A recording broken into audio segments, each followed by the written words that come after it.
Now, obviously, it's so rich and diverse in terms of your experiences across different types of organizations. What is it about a sports league? How difficult is it, or how different is it from everything else that you have experienced and managed before? There's nothing you can imagine as fun as working in pro sports.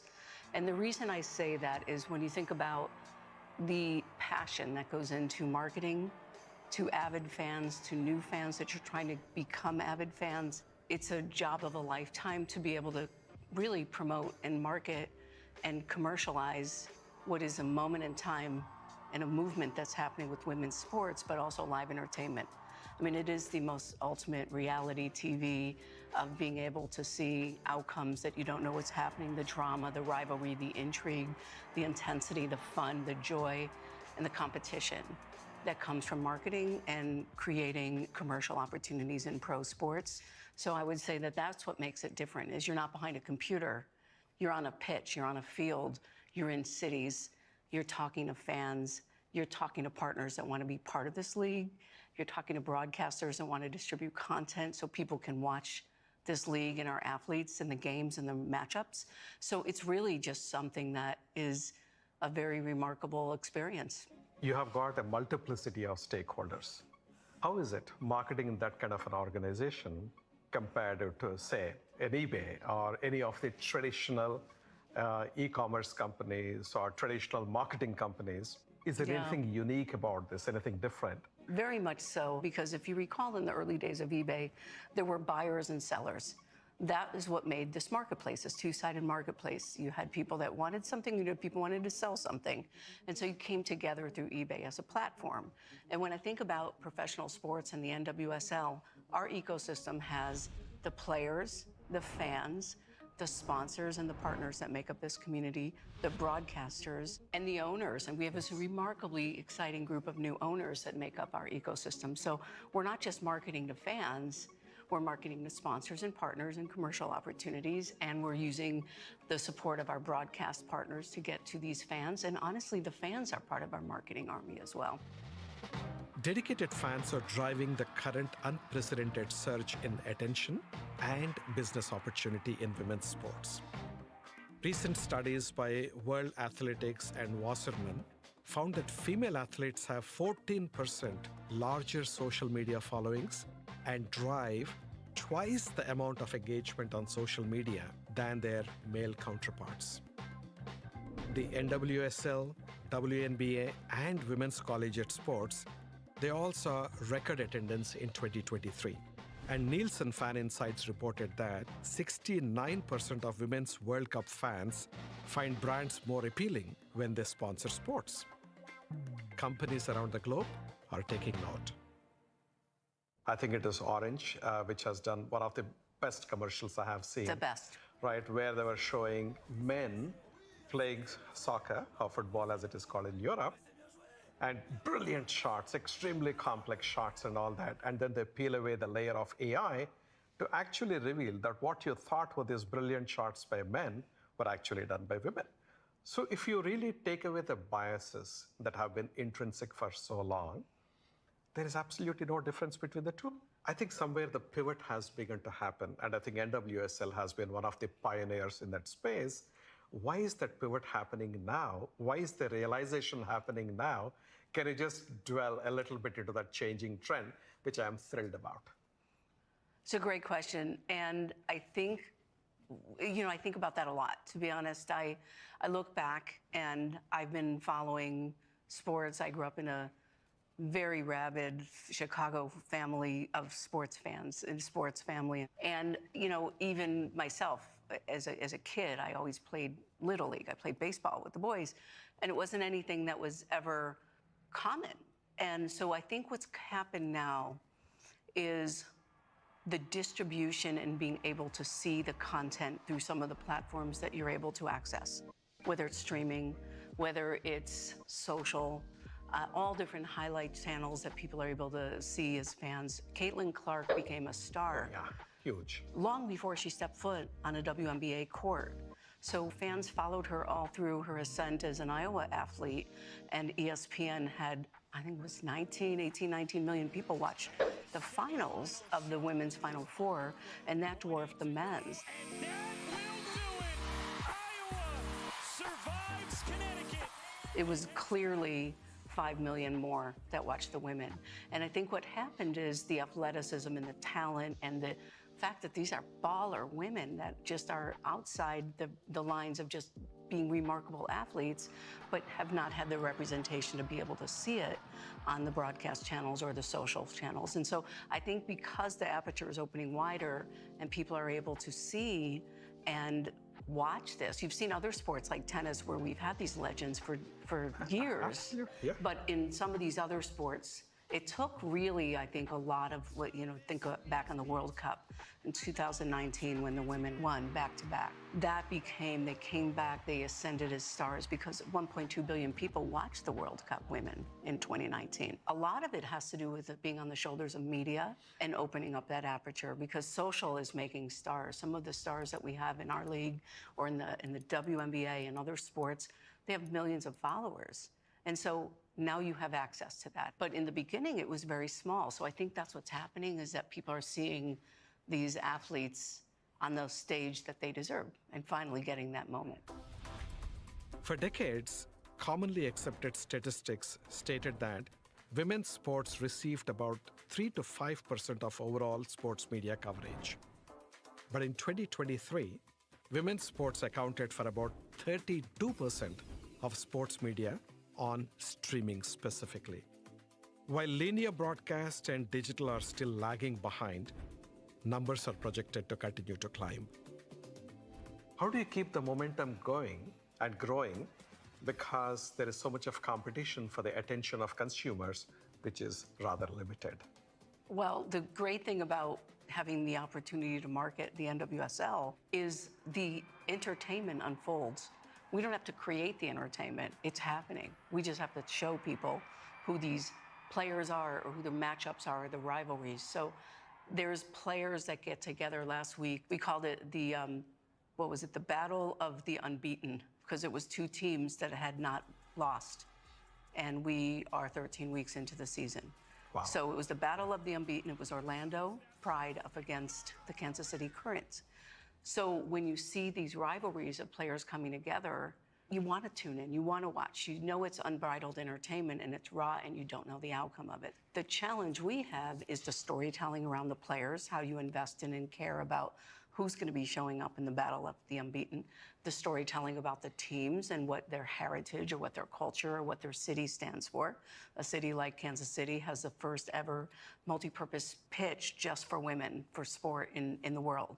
It's called CPKC Stadium. So this was going to be this matchup at a dedicated women's sports facility for soccer in a city that also has a very rich history around sport, and with an Orlando Pride, and they have players that are international. They have a lot of Brazilian players in Orlando that came over. There was this matchup, so we have to set the stage for the matchup, but the entertainment. A fad to some, the future of money to others. We see crypto's trillion-dollar swings, while others follow the noise. We follow the money. And Bloomberg TV.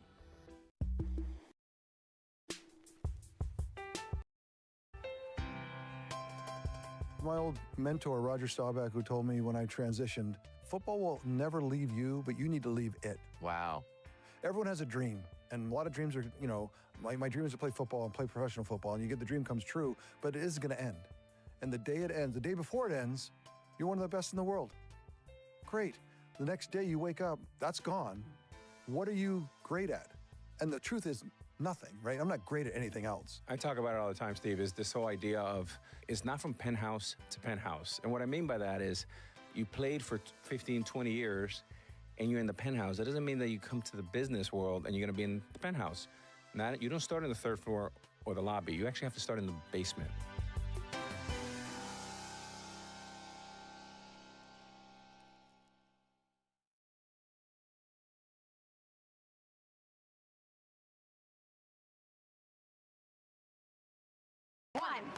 3. Paul! What's up, everyone? It's Haley. This is a way to change culture. My name is Nikolai Coster-Waldau.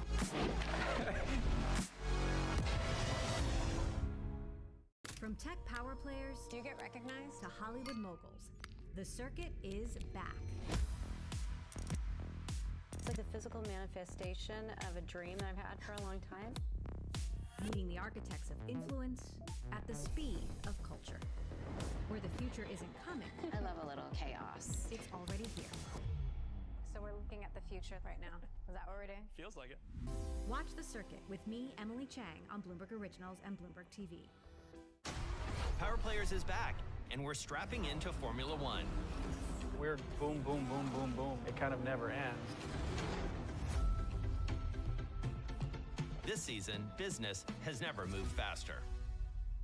So in this world where advertising is becoming overly crowded, and for a brand to really cut through the clutter, stand up, stand out, connect with the consumers, tell the story, inspire them, and influence their choice in favor of your brand is getting more and more difficult. How do you see these new kinds of marketing platforms, I would say, where you're curating and creating experiences that consumers truly care about, they're passionate about, is actually doing a far better job of giving productive returns to the marketers compared to the traditional advertising, which I have seen happen time and again?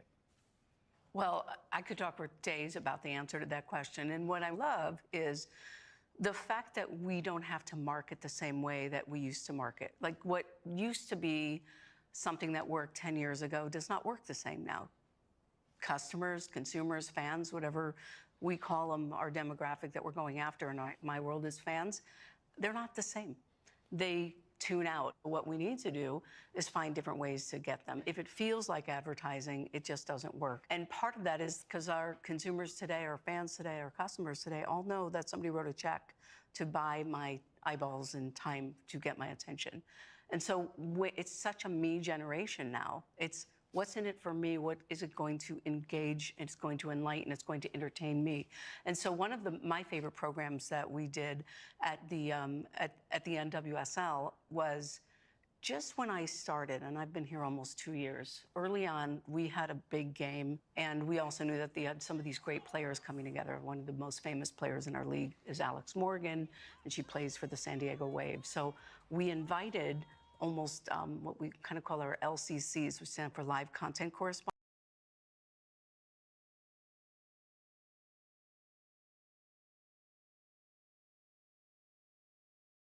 Broke a record at that day for 32,000 people in the stadium, and having this FOMO moment inside the pitch became a lot of marketing that nobody knew was actually marketing because it was really just storytelling. It's about engaging, and it's a lot about pulling you into our experiences instead of pushing something into someone's space. You're making memories for people. You're giving experiences for people that are truly memorable. And no advertisement typically, most of the advertisements typically cannot give that kind of an impact in consumers' minds and hearts. With the rise in popularity of various sports, including women's soccer, there is a battle as to who will get the streaming rights. And there are streaming wars, literally. Oh my goodness. Well, I mean, it's not that dissimilar from what I think any form of entertainment now. It's very on demand. We have 4 broadcast partners. We have linear with CBS and ABC and ESPN on the cable side and linear. But then we also have Scripps Ion. And then we also have Amazon Prime. So Prime Video. So whether it's streaming, whether it's cable, whether it's linear, we know that fans will find our games. Now, it does make it hard as a marketer, and my team has to spend a lot of time on tune-in marketing, because in addition to those 4 partners, we also have a direct-to-consumer product called NWSL Plus. And so our job, again, is to build affinity and build passion around the matchups and the rivalries and getting people to know. The best to do it on any stage. But I don't think it's that hard because today's consumers are used to having to go find their entertainment and now sports in many different places. So when you look at multi-sensory marketing, normally marketers, we only focus on the sense of sight and the sense of sound. What about the other three? And how do you really give them immersive experiences where all their senses are beautifully tapped into? Anybody who grew up as a sports fan that's watching this will know that we do have that benefit of that sight and the sound and the smell, the tactile componentry of the senses. There's nothing like the fan crowds, the noise. The fans are like another player to our teams and our sport. You need the fans there to build the electric and the energy, and the players love to play with fans, and as other fans like to be in this shared experience. So the noise of that electric energy is one. The sight, I mean, it's a parade of colors. You see all sorts of face paint. You see people with their shirts off in the middle of February or January. I mean, it is a moment of sight, of spectacle that you'll see with the pageantry that comes inside live sports. A smell, I mean, it could be everything is cut grass after the rain. It could be the hot dogs. It could be the fireworks after smell of what happens with that post smoke. It's so much environmental that brings you in. There's nothing like live entertainment because you're able to attract all of these different experiential pieces and drive demand and that excitement to make people fall in love with your product. Brilliant. And I cannot agree with you more because having been fortunate enough to attend some of these sporting events, it is electric. And literally every sense of yours is so activated, and the collective experience is so beautiful. I mean, it does transport you, doesn't it? I mean, you could remember a moment in sports, you can remember a moment in music, you remember where you were when you hear a song. So to your point, when I hear a certain song, I remember exactly where I was in my life at that time. And it brings me to that because of the way music and entertainment just take you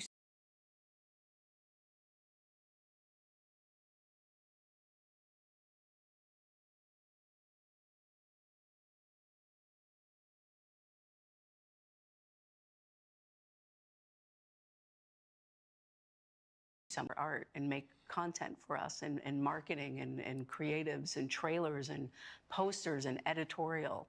Like, it's just so much fun to be able to give the fans our property and our IP. And that's a very quantum marketing thing, isn't it? Because we're not controlling it. We're not like saying you can't use our IP. We want to give it to people because the NWSL is their brand.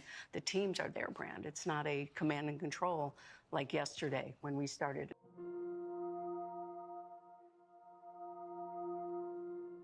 From tech power players, do you get recognized? To Hollywood moguls, the circuit is back.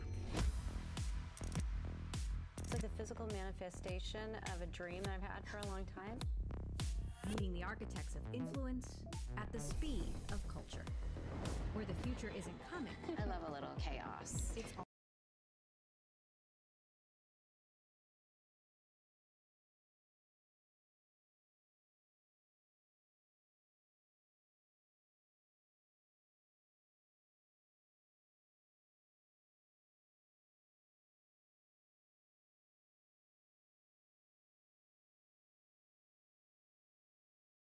A lot of dreams are, my dream is to play football and play professional football, and you get the dream comes true, but it is going to end. And the day it ends, the day before it ends, you're one of the best in the world. Great. The next day you wake up, that's gone. What are you great at? And the truth is nothing, right? I'm not great at anything else. I talk about it all the time, Steve, is this whole idea of it's not from penthouse to penthouse. And what I mean by that is you played for 15, 20 years, and you're in the penthouse. That doesn't mean that you come to the business world and you're gonna be in the penthouse. You don't start on the third floor or the lobby. You actually have to start in the basement.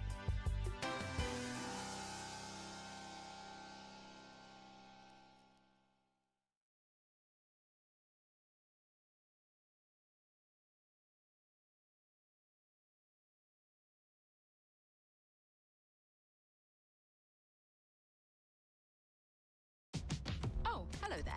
Just wanted to say, Primer is back. We've been scouring the frontiers of science and technology to help explain the difference between the next gold rush and whatever this thing is. Hundreds and hundreds of billions of dollars are at stake. We're pushing the envelope of technology in multiple directions: software, hardware, chemistry, physics. And yes, we will be talking about AI. Watch season 2 on all these lovely channels. marketers are focused on the mainstream, so to speak.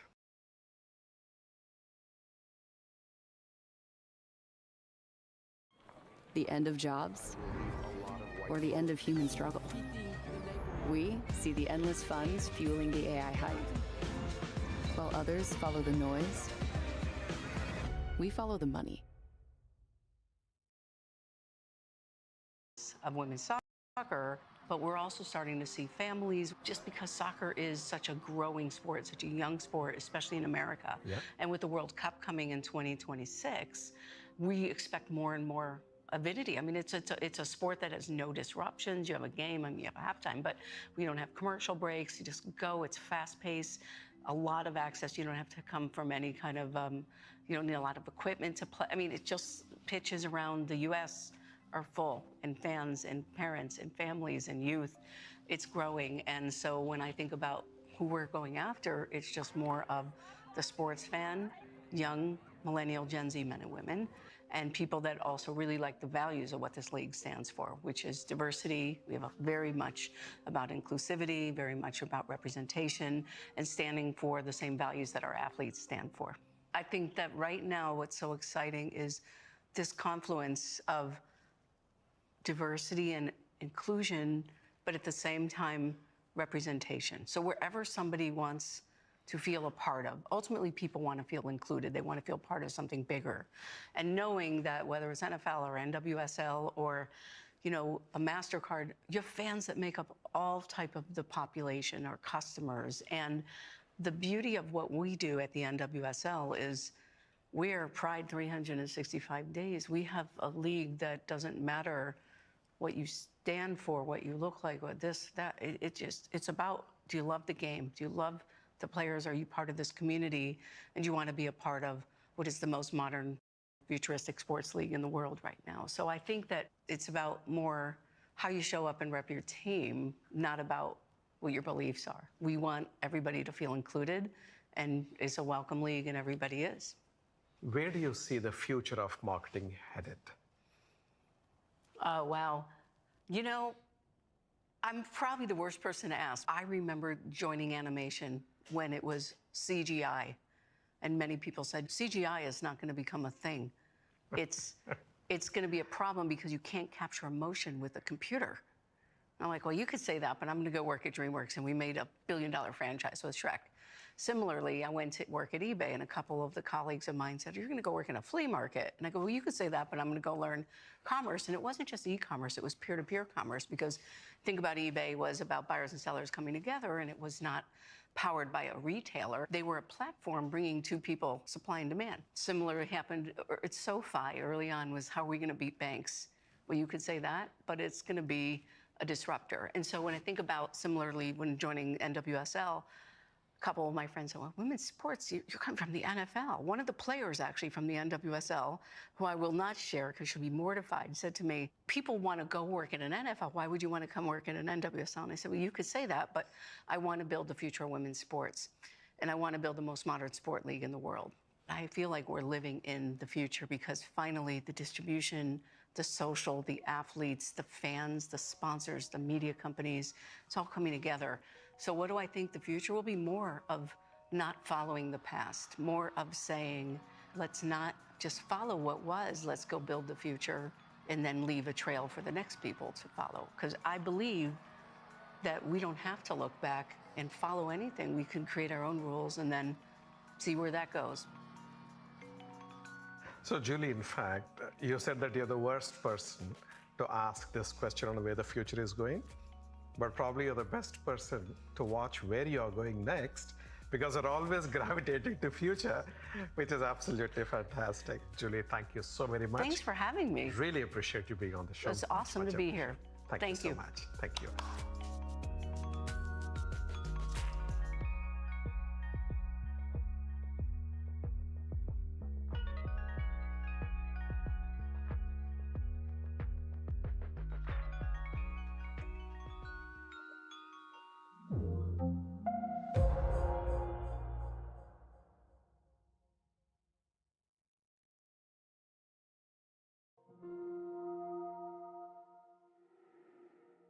From tech power players Do you get recognized? to Hollywood moguls, the circuit is back.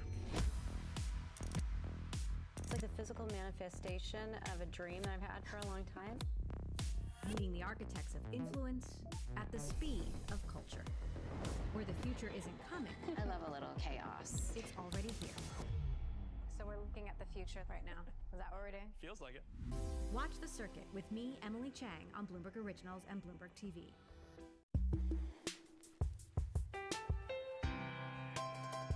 My old mentor, Roger Staubach, who told me when I transitioned, football will never leave you, but you need to leave it. Wow.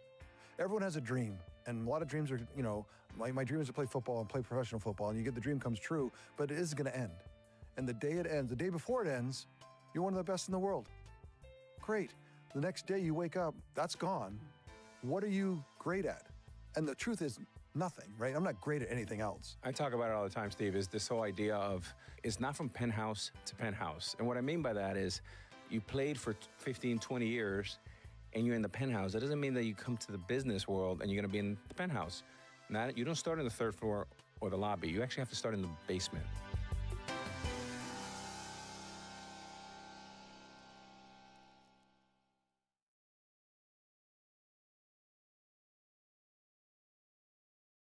One, two, three, hold!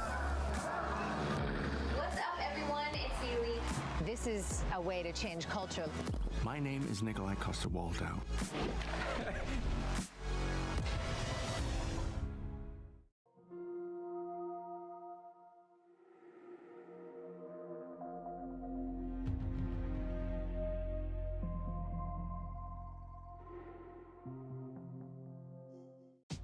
Oh, hello there. Just wanted to say, Primer is back. We've been scouring the frontiers of science and technology to help explain the difference between the next gold rush and whatever this thing is. Hundreds and hundreds of billions of dollars are at stake. We're pushing the envelope of technology in multiple directions: software, hardware, chemistry, physics. And yes, we will be talking about AI. Watch season 2 on all these lovely channels. Success means having the right partner, right where it matters most. With 170 years of expertise, we are unlocking opportunities and driving progress across the globe. And now, we're in the heart of Egypt, your gateway to Africa and the Middle East. Featured an upgrade that changed the world. It wasn't the screen or the viewfinder, and it didn't replace this thing. It was the battery. The lithium-ion battery, to be exact, which was lighter and more powerful. And it was about to set off a massive change in consumer technology. Suddenly, Sony had in its hand this product that was selling like hotcakes that it wanted to put not just in the one camcorder, but in every device it could find.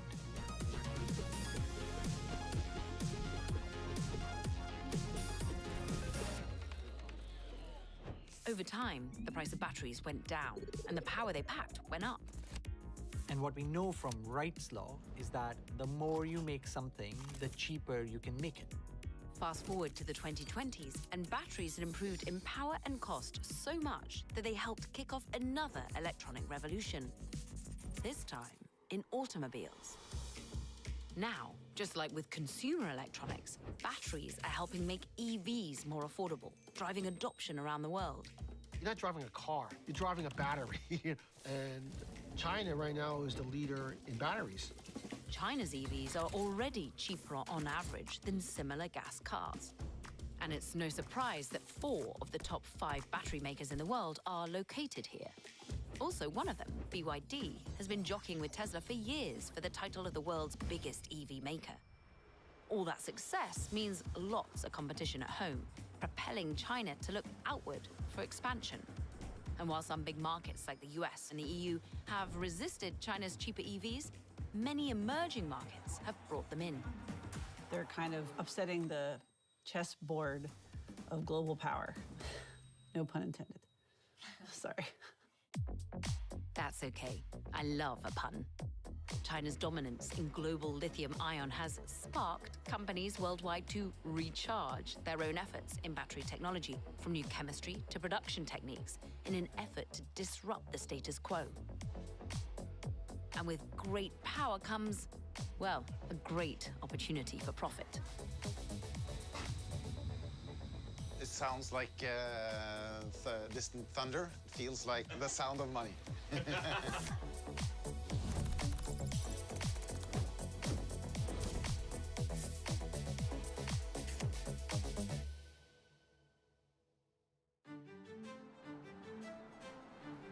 When you drive an electric vehicle, that car is powered by the movement of teeny tiny electrons, a clever bit of science that converts chemical energy to electricity.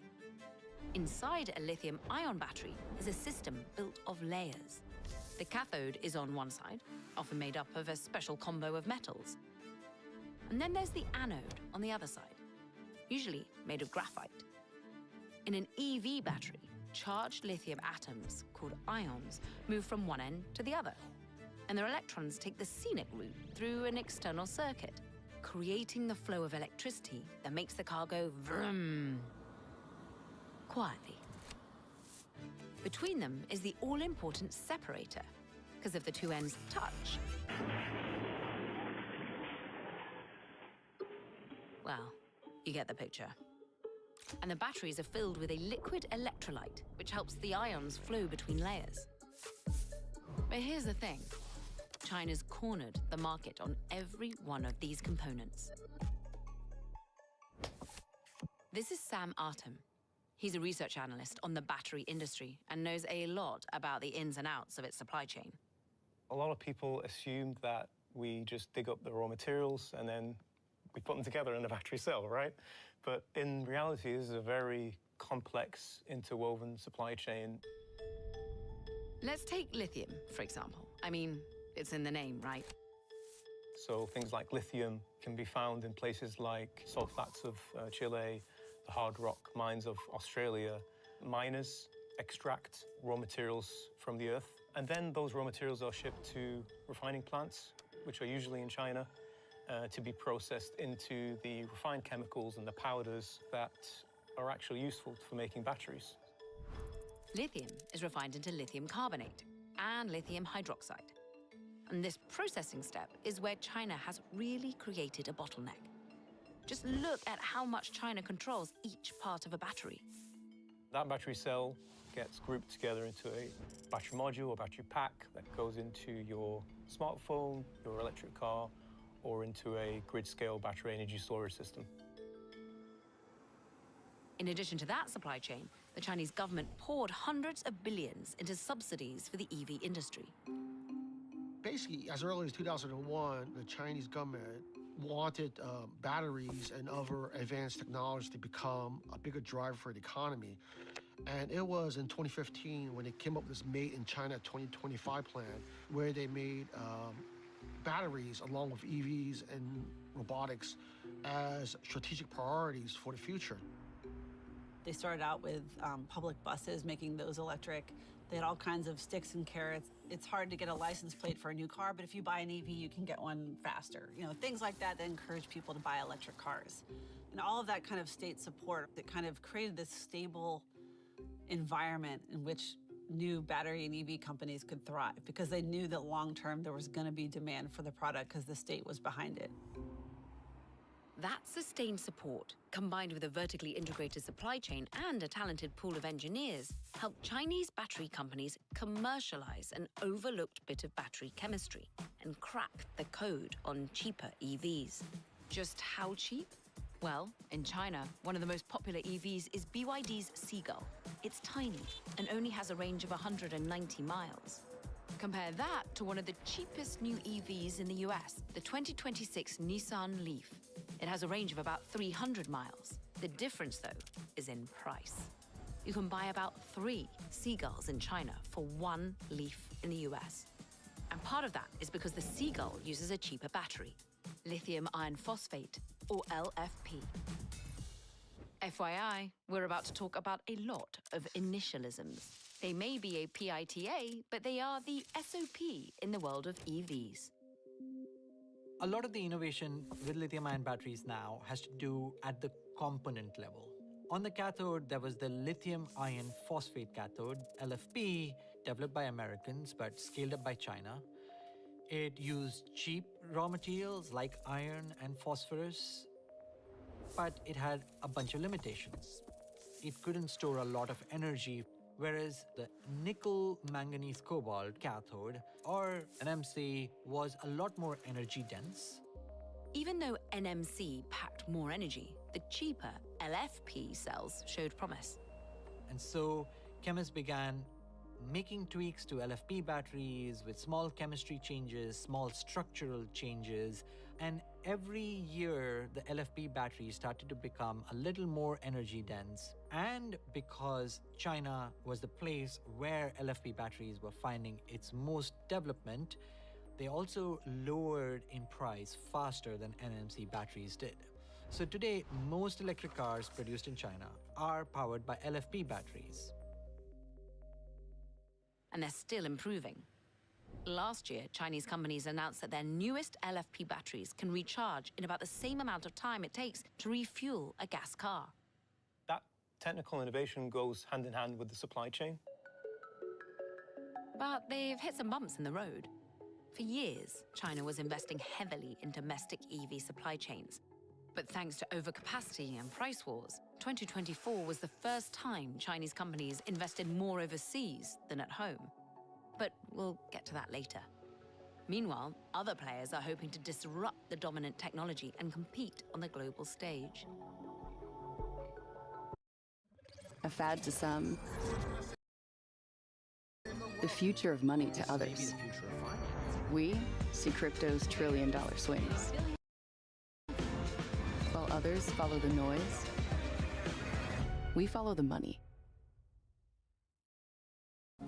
In a world of seismic change, will your business shape the future or be shaped by it? How will we capture the imagination of tomorrow's consumers? Overcome operational constraints to focus on future growth? And unlock economic and social prosperity through environmental responsibility? With EY Parthenon and EY's full spectrum of services, we're reimagining the enterprise to shape the future with confidence. Great. The next day you wake up, that's gone. What are you great at? And the truth is nothing, right? I'm not great at anything else. I talk about it all the time, Steve, is this whole idea of it's not from penthouse to penthouse. And what I mean by that is you played for 15, 20 years and you're in the penthouse. That doesn't mean that you come to the business world and you're gonna be in the penthouse. You don't start on the third floor or the lobby. You actually have to start in the basement.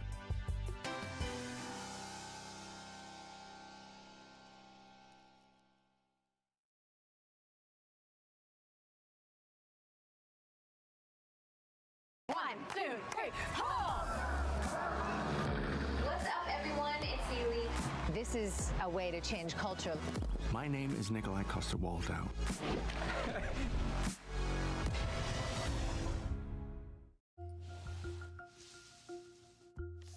General Motors, founded in 1908, is one of the OGs of the internal combustion engine.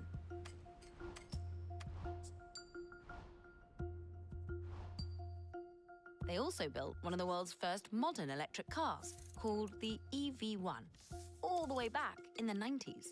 But GM cancelled the project after heavy losses. Since then, GM's made headway when it comes to EVs. And now they're trying to kickstart a new kind of battery technology. We've got a chemistry that we think is going to be really competitive. It's a leapfrogging of what they've got in China. This is Kurt Kelty. He's a Tesla veteran who's been working in batteries since Sony introduced lithium-ion to the world. Now, Kelty and his team are betting on a new kind of chemistry called LMR, or lithium manganese rich. Another initialism, I know. So this is the final form of the LMR, cathode active material. It contains all the added pixie dust that is going to make it work optimally in a vehicle. That Pixie dust is a new cathode mix that boosts manganese, reduces nickel, and nearly eliminates cobalt. GM claims that the shift in chemistry lowers cost without losing too much range. So with the Silverado, we're getting 492 miles. That's with a high nickel cell.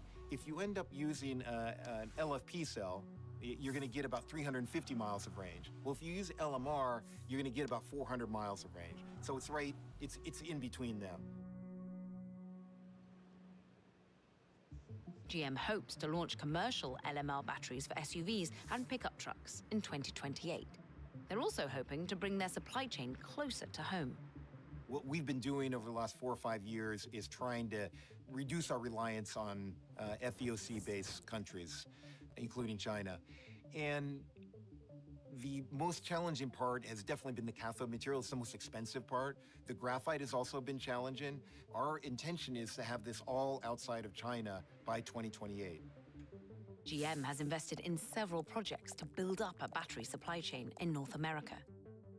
Shifts in policy have cost GM billions and can make it harder to establish a supply chain. The problem is every 48 years, the United States does 180 and have a totally different policy. The government certainly didn't make it easier on them by changing course every so often. Mr. President! This sucker's quick.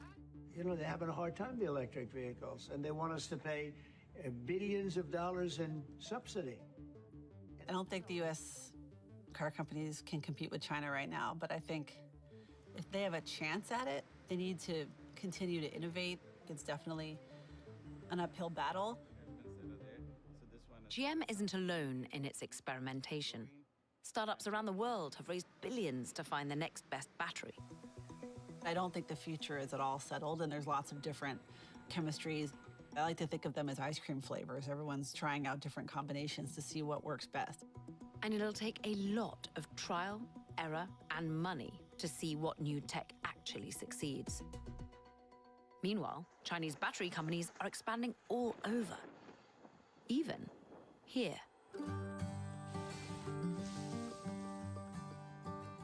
So in 2006, Xauusd was founded in Hefei, China. But today, the company has expanded into the U.S. market, with the first factory being here in Manteno, Illinois.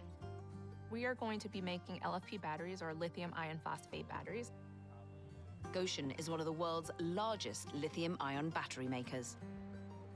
Its new Midwestern facility will make batteries for EVs, energy storage systems, or ESS, which are used to supplement the electric grid, and this thing. Grab this bad boy, plug it in.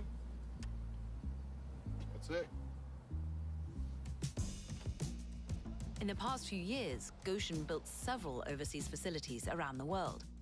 And now it's flipping the script on an old American tale. What are the biggest challenges of setting up a factory in the US? There's a lot that goes into building a factory. And even a company that has built many factories before, it's not just simply a copy and paste. When it comes to manufacturing, the US is a bit rusty. You have to build something from scratch that hasn't been here before, or it hasn't been here in decades. That know-how and technology and that manufacturing experience, that's things that the U.S. used to do. We decided it wasn't important anymore and outsourced it. And that's been the model for the last, 50 years or so. Enter international collaboration. It's perfectly possible to make batteries outside of China reasonably cost-effective. And one of those pathways is actually working with the Chinese companies. Collaboration helped Chinese manufacturers get to where they are today. In the 90s, China implemented the 50-50 rule. Foreign auto firms could only operate through a joint venture with a local company. The car companies expanded their markets, and the Chinese counterparts got knowledge spillover. Xauusd's Illinois factory has 300 employees, with plans to scale up to 750 by the end of 2026. This is the man responsible for pulling that off, Mark Krusel. So I've been in manufacturing my entire life. So ever since I was 23, I see this as a great opportunity to bring this type of manufacturing to the U.S. I don't want to see the U.S. be left behind like we were being left behind. key part of the modern American factory?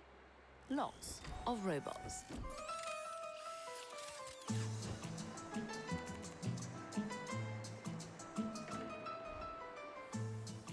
So this is a very highly automated plant. Goshen's most automated plant to date, we call it Generation 7. So they had Generation 6 in China, and we have Generation 7 here in the US. The first thing is you get better consistency, better quality with automation. And secondly, we get to reduce some of the manpower cost.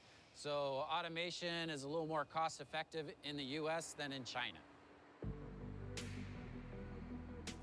Goshen's expansion is part of a larger trend of Chinese companies setting up factories outside of China to capture new markets and avoid protectionist tariffs.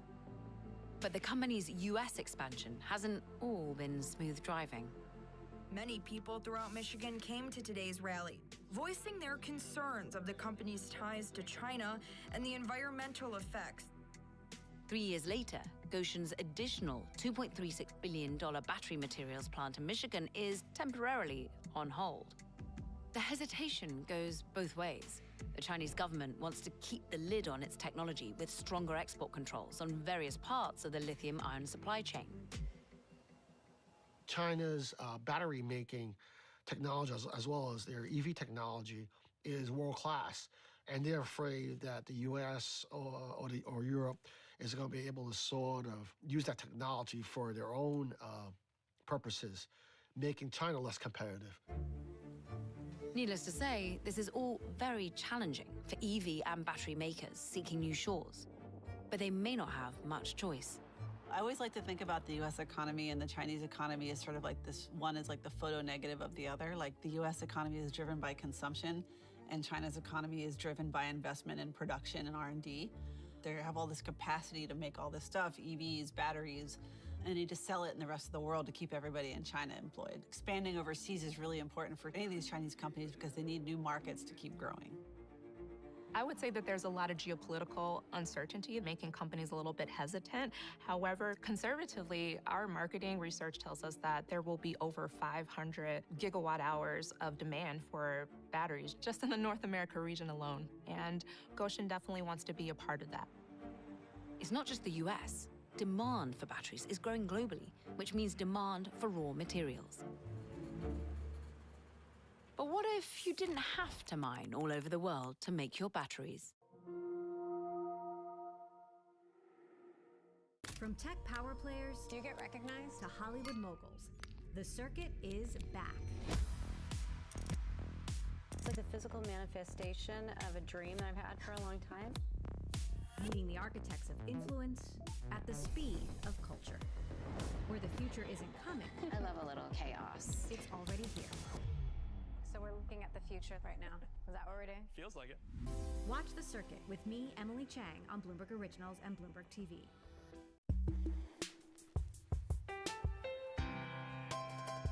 My old mentor, Roger Staubach, who told me when I transitioned, football will never leave you, but you need to leave it. Wow. Everyone has a dream, and a lot of dreams are, my dream is to play football and play professional football, and you get the dream comes true, but it is going to end. And the day it ends, the day before it ends, you're one of the best in the world. Great. The next day you wake up, that's gone. What are you great at? And the truth is nothing, right? I'm not great at anything else. I talk about it all the time, Steve, is this whole idea of it's not from penthouse to penthouse. And what I mean by that is you played for 15, 20 years and you're in the penthouse. That doesn't mean that you come to the business world and you're going to be in the penthouse. You don't start on the third floor or the lobby. You actually have to start in the basement.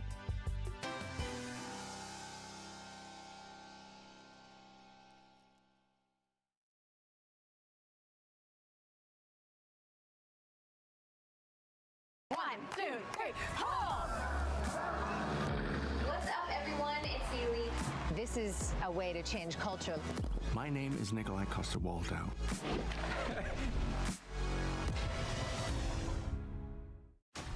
Power Players is back, and we're strapping into Formula One. Weird boom, boom, boom, boom, boom. It kind of never ends.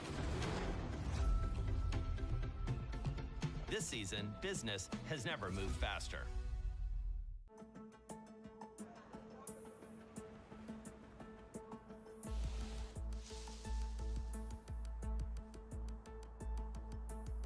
have, everything from a small hybrid battery to a large EV battery. Over there you have a shiny battery, easy to dismantle. Other models here are more corroded and more challenging to take apart. We're doing the coolest thing there is. We are turning waste into important critical raw materials for new batteries. In Norway, 1 in 3 passenger cars on the road is electric, making it a prime environment for recycling. That's where Hydrovolt comes in. Since the types of batteries can vary, Hydrovolt has to design a recycling process for each kind. Today, they're up to about 200 different batteries. The process begins with D&D. No, not that one. Discharge and dismantle. Over on this side, we have 6 discharging stations. That's sort of the most critical step, getting the energy out of the battery. And then we move to the dismantling part. We take off electronics, we take off cables, we take off plastic materials.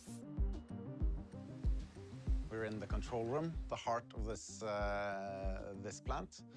These are battery modules falling into the crusher, ready to be crushed and shredded into pieces. First, a coarse crushing and then a finer crushing afterwards. This mechanical shredding process, along with several drying and salting steps, results in a material mix called black mass. This is a really fine black powder, which contains the heavy metals like the lithium, manganese, cobalt, nickel oxides.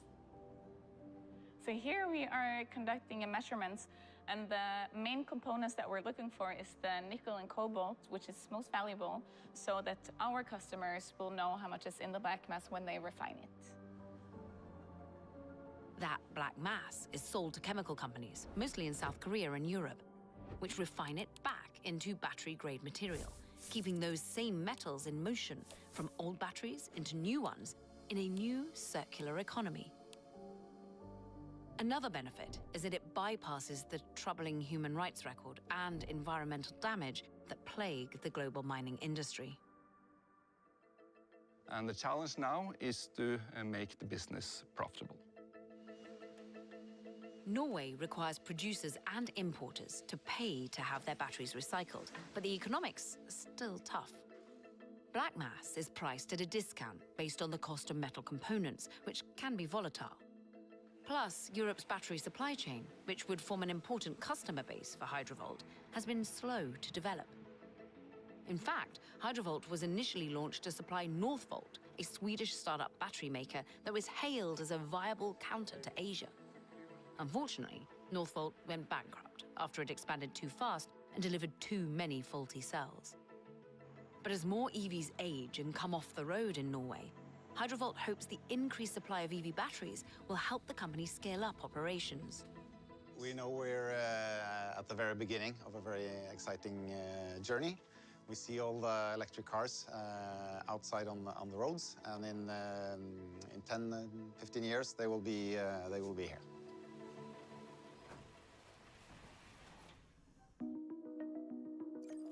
It's hard to believe how much has changed since this unassuming battery was first introduced and unlocked a future we couldn't imagine at the time.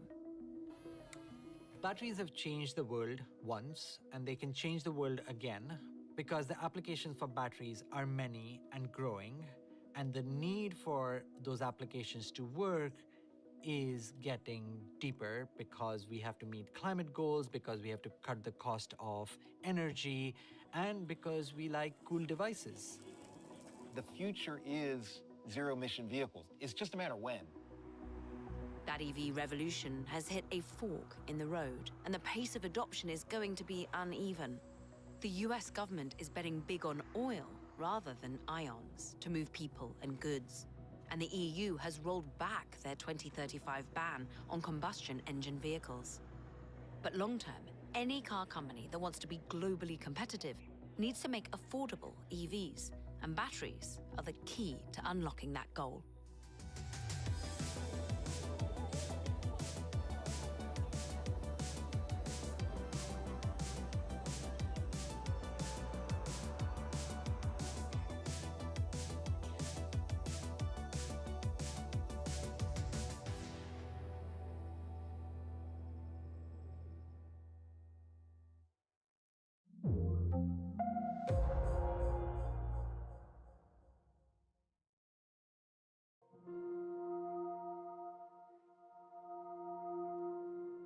From tech power players, do you get recognized, to Hollywood moguls, the circuit is back.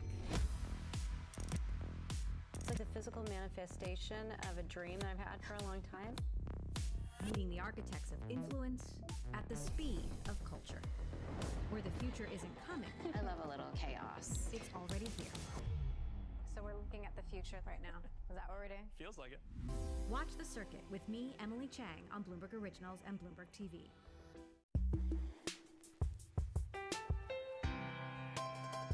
My old mentor, Roger Staubach, who told me when I transitioned, football will never leave you, but you need to leave it. Wow. Everyone has a dream, and a lot of dreams are, my dream is to play football and play professional football, and you get the dream comes true, but it is going to end. And the day it ends, the day before it ends, you're one of the best in the world. Great. The next day you wake up, that's gone. What are you great at?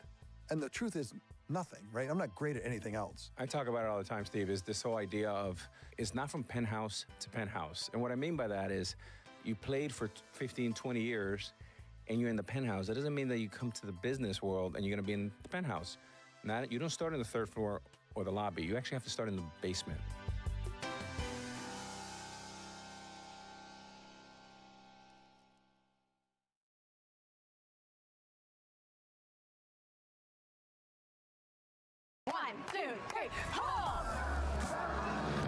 What's up, everyone? It's Haley. This is a way to change culture. My name is Nikolai Coster-Waldau.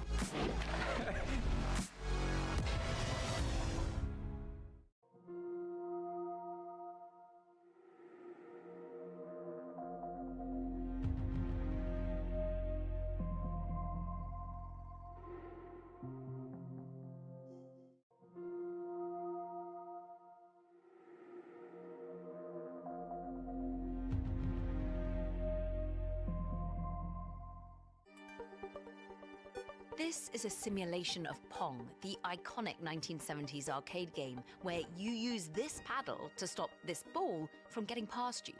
It's a pretty simple game for us humans to learn, and as of quite recently with advancements in AI, computers can learn it too. But today, Pong has a new kind of player, not a computer, nor a human.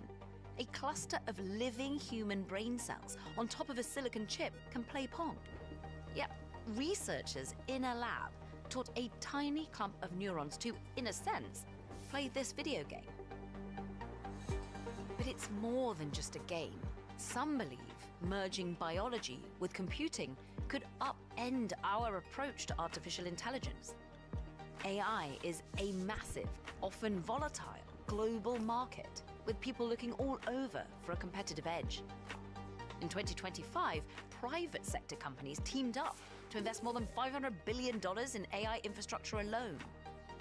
But what if the building blocks of that infrastructure include living human brain cells, with the promises and challenges of our own biology? Sounds like sci-fi, right? Well, we're kind of on our way. Science fiction talked about this. I love thinking about the Hollywood stuff, like, are we really computers? Are computers really human? My life has been focused on how can you elicit intelligence from brain cells in a dish.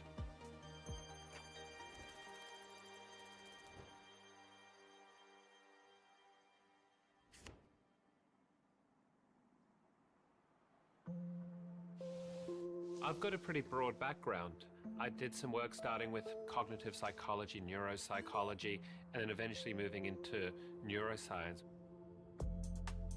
Brett Kagan is the Chief Scientific Officer at Cortical Labs in Melbourne, Australia. They made a name for themselves when they got their neurons to play Pong in 2022. They called it dish brain. Yeah, let's just set up and see how it goes. Maybe we'll all be in for a surprise. Quick timeout. Before we go any further, it might be worth understanding why companies like Cortical Labs are blending living neurons with synthetic systems.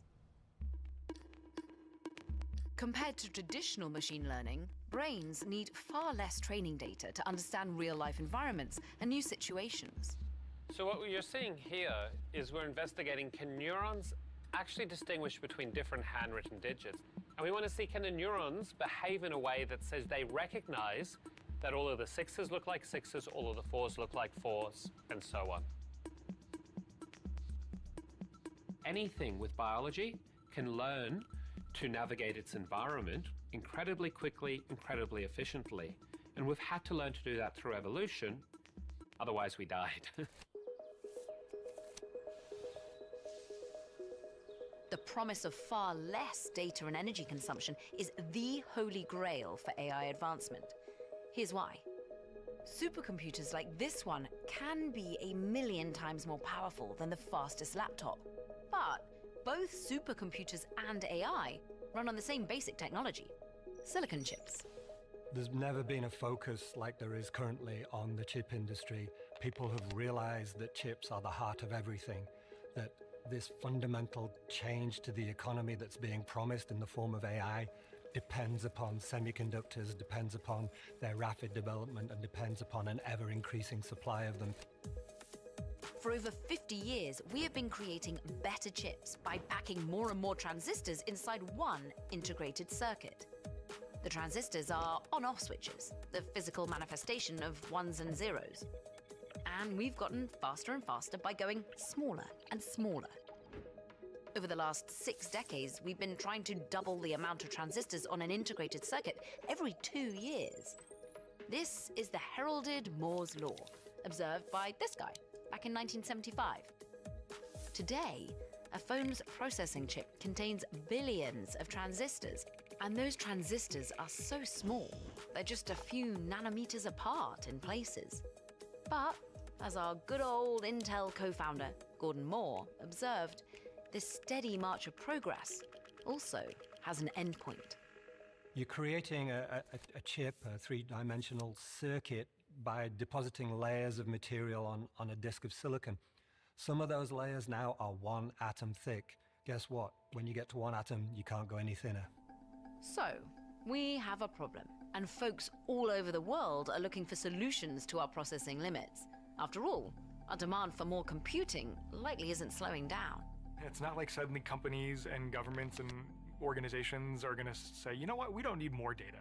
Everybody wants to collect more and more data, right? People liken it to the, modern gold rush.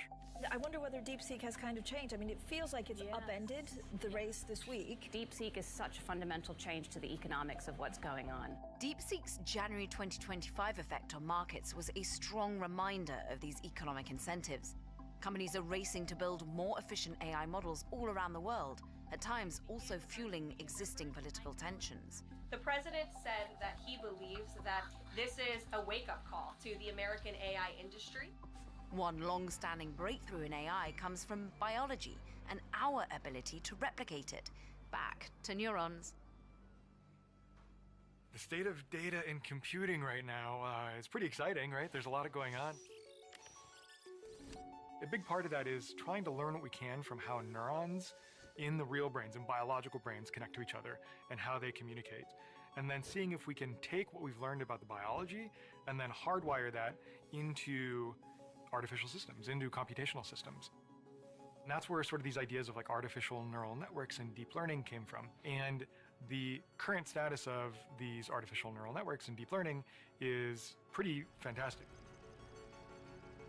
But building these AI models and allowing masses of people to use them is costing a lot of energy. Already there are parts of the world where there literally isn't enough power available via the grid to support these giant data centers. By 2034, data centers around the world are expected to consume roughly 1,580 terawatt hours yearly. That is about as much as is used by all of India. To use the words of Jensen Huang, the CEO of NVIDIA, there's $1 trillion of infrastructure out there that needs to be modernized. The old way of doing things just simply doesn't stack up to the needs of modern computing. So neurons might help solve some problems, especially around energy. Our brains are much better and more efficient in similar tasks to AI. For example, a supercomputer must consume up to 40 megawatts of power to function. Our brains run on just 20 watts. That's the difference between a couple of LED light bulbs and thousands of homes. Our brains are also powerful, with about 86 billion neurons that form over 100 trillion connections to each other. And with cells, the distinction between hardware and software isn't quite as well distinct. They're dynamic and intertwined. The cell's actual structure can change and mutate too. Because of the way that computer chips are organized, they have limited logic functions. They tend to want to do things one thing after another. That's what they're good at. That's what they were designed to do. Human brain doesn't work that way. The human brain is kind of a lattice structure of interconnections where information flows in sort of different ways and different points. So the limitations of bio is that we're just at the very beginning of it.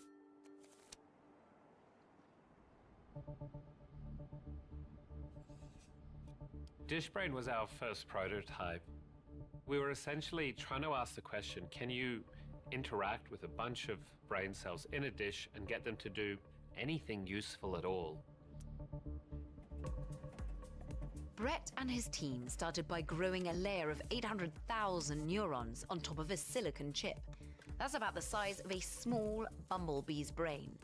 And since neurons in our brain naturally communicate using electrical impulses, the researchers could both send and receive impulses between the neurons and a computer hooked up to a silicon chip. To translate the Pong game into something this clump of neurons could sense and control, the chip is divided into 3 sections. There's one larger sensory section, which sends electrical impulses to the neurons to represent aspects of the game, like where the ball is. There's also 2 motor sections. If neurons send impulses in this one, the paddle moves up. If neurons send impulses in the other, the paddle moves down. The chip acts as a communicator between the neurons and the game, but it still doesn't mean that these neurons would want to play the game. Why would a bunch of cells in a dish actually change their activity in any particular way? There's no Pong playing gene that exists in brain cells to make them want to play the game Pong. So the researchers tried to give the neurons incentive. Every time the brain cells missed the ball with the paddle, the researchers stimulated them with chaotic and unpredictable bouts of electricity. On the other hand, when the neurons successfully hit the ball, they received predictable stimuli from the researchers. Within minutes, the neurons started hitting the Pong ball more consistently. Why did it work? One possible explanation is a theory called the free energy principle. It suggests that almost all things in nature, even as small as the dish brain, are constantly trying to perceive and understand their world and minimize surprise. If you can't predict what's going on in the world, if you can't say, if I reach for a glass of water, I'll successfully pick the water up, it's very hard to survive. DishBrain was a proof of concept for this larger idea of biocomputing, also called organic computing, biological hardware, and perhaps most vividly, wetware. DishBrain made a splash, so big in fact that another team of scientists tried the same experiment using hydrogel, a non-living, soft, flexible substance similar to Jell-O. The hydrogel also learned to play Pong. So the question became, what can neurons do that other substrates can't? How much computing abilities can they provide? And frankly, can they make any money now? From tech power players, do you get recognized? To Hollywood moguls, the circuit is back. It's like the physical manifestation of a dream that I've had for a long time. Meeting the architects of influence at the speed of culture. Where the future isn't coming. I love a little chaos. It's already here. So we're looking at the future right now. Is that what we're doing? Feels like it. Watch The Circuit with me, Emily Chang, on Bloomberg Originals and Bloomberg TV.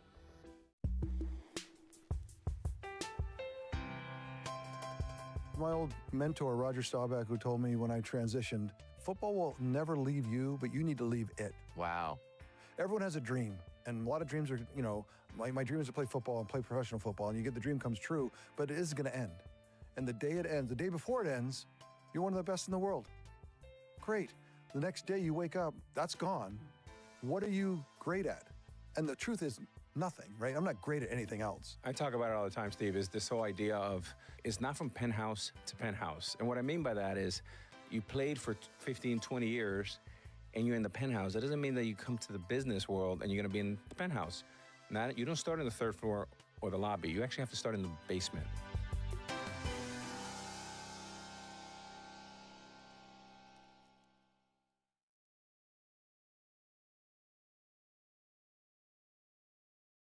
One, two, three, ho! What's up, everyone? It's Haley.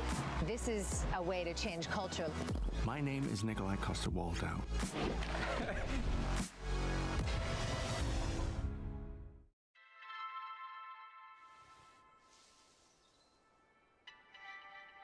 Vevey. It's a small city, it's peaceful. It's quite nice to do fundamental research here.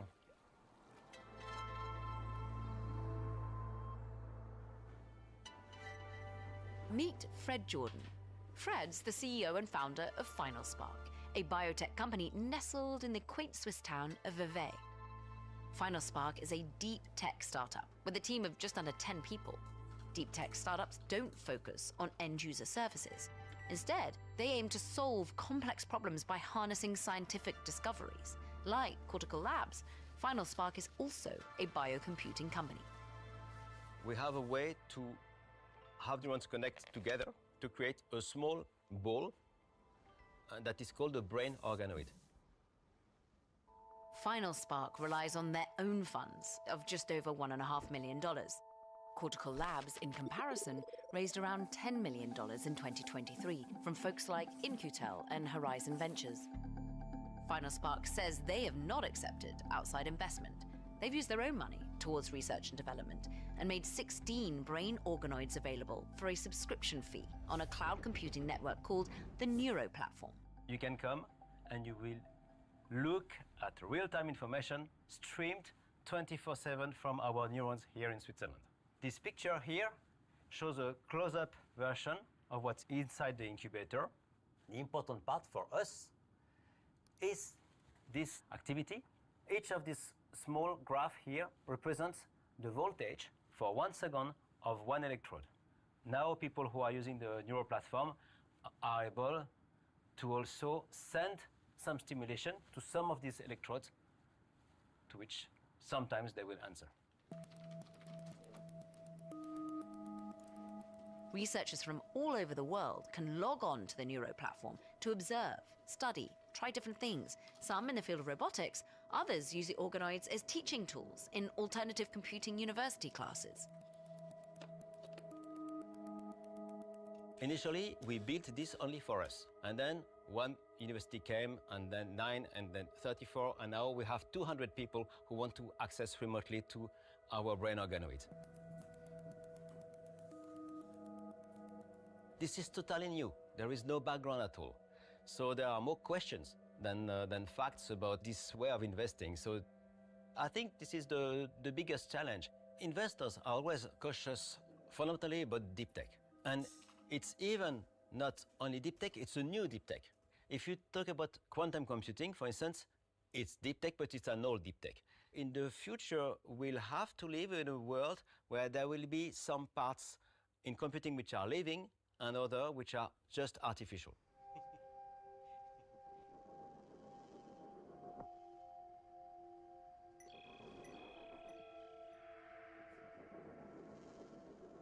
It's all well and good for research purposes, but a future where biology and hardware become one isn't easy. Cells need to be fed, kept at comfortable 37 degrees Celsius, their waste cleaned. After a while, they die. You have to look at the environmental physics. A computer chip now is drawing multiple hundreds of watts. That throws off so much heat that you have to have these cooling systems in place, and that's a tremendous problem for the computer industry. But imagine trying to bring in biological materials into that environment if you're going to make a hybrid type technology. It's just not possible. You literally are going to start cooking the biological material. Any number of engineering problems exist that will need to be solved if we are to bring in this medium. All this is hard to scale. Investors who take this leap now aren't looking to turn a quick profit. This is Cortical Labs' first commercial product, the CL1 unit. It's a processor with human brain cells in it. CL1s come with either neurons on a chip, organoids, or a type of neural material Cortical Labs calls bioengineered intelligence. This box acts like a body for the cells, feeding them, disposing of their waste, filtrating and pumping fluid around to keep them alive. The company's success hinges on whether or not they sell their CL1 units. Each one goes for around $35,000, and they're expected to launch in March 2025. Scaling is always a challenge, just logistically. It's one thing to build a prototype in the lab. It's another to have hundreds of them rolling off a production line and have them be reliable and stable.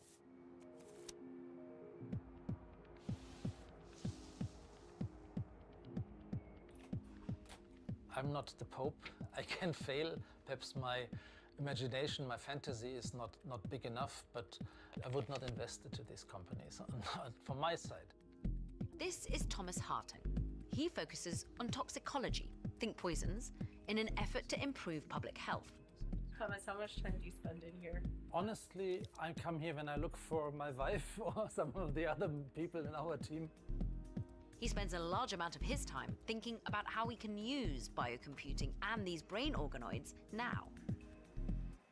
Our group was not the first to produce brain organoids. We used to call them mini-brains at the time, but we were the first to standardize this. And we were very proud that when we showed this at one of these big science journalist events, the AAAS, we got on the front page of the Financial Times. I'm a crazy professor. I can't do what I want. I'm trying to replace animal testing. Animal studies aren't always great at predicting how toxins or poisons affect humans. And although human brain organoids today deliver pretty modest computing tricks, their promise in the field of biomedicine is already remarkable. The potential for just basic neurobiology is enormous. It could be a very good strategy to accelerate drug development. It is a lengthy process to do an animal experiment, not only a costly one. The value of being 1 day earlier to the market for a pharmaceutical company is about $1 million. From tech power players, do you get recognized? To Hollywood moguls, the circuit is back. It's like a physical manifestation of a dream that I've had for a long time. Meeting the architects of influence at the speed of culture. Where the future isn't coming. I love a little chaos. It's already here. So we're looking at the future right now. Is that what we're doing? Feels like it. Watch The Circuit with me, Emily Chang, on Bloomberg Originals and Bloomberg TV.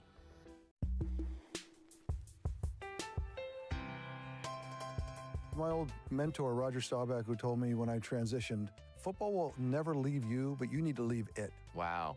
Everyone has a dream, and a lot of dreams are, my dream is to play football and play professional football, and you get the dream comes true, but it is going to end. And the day it ends, the day before it ends, you're one of the best in the world. Great. The next day you wake up, that's gone. What are you great at? And the truth is nothing, right? I'm not great at anything else. I talk about it all the time, Steve, is this whole idea of it's not from penthouse to penthouse. And what I mean by that is you played for 15, 20 years and you're in the penthouse. That doesn't mean that you come to the business world and you're going to be in the penthouse. You don't start on the third floor or the lobby. You actually have to start in the basement.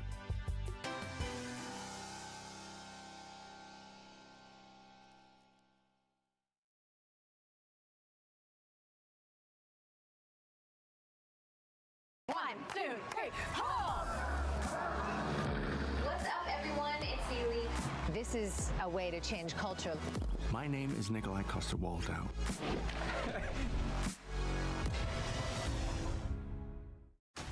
Power Players is back, and we're strapping into Formula One. We're boom, boom, boom, boom, boom. It kind of never ends. This season, business has never moved faster.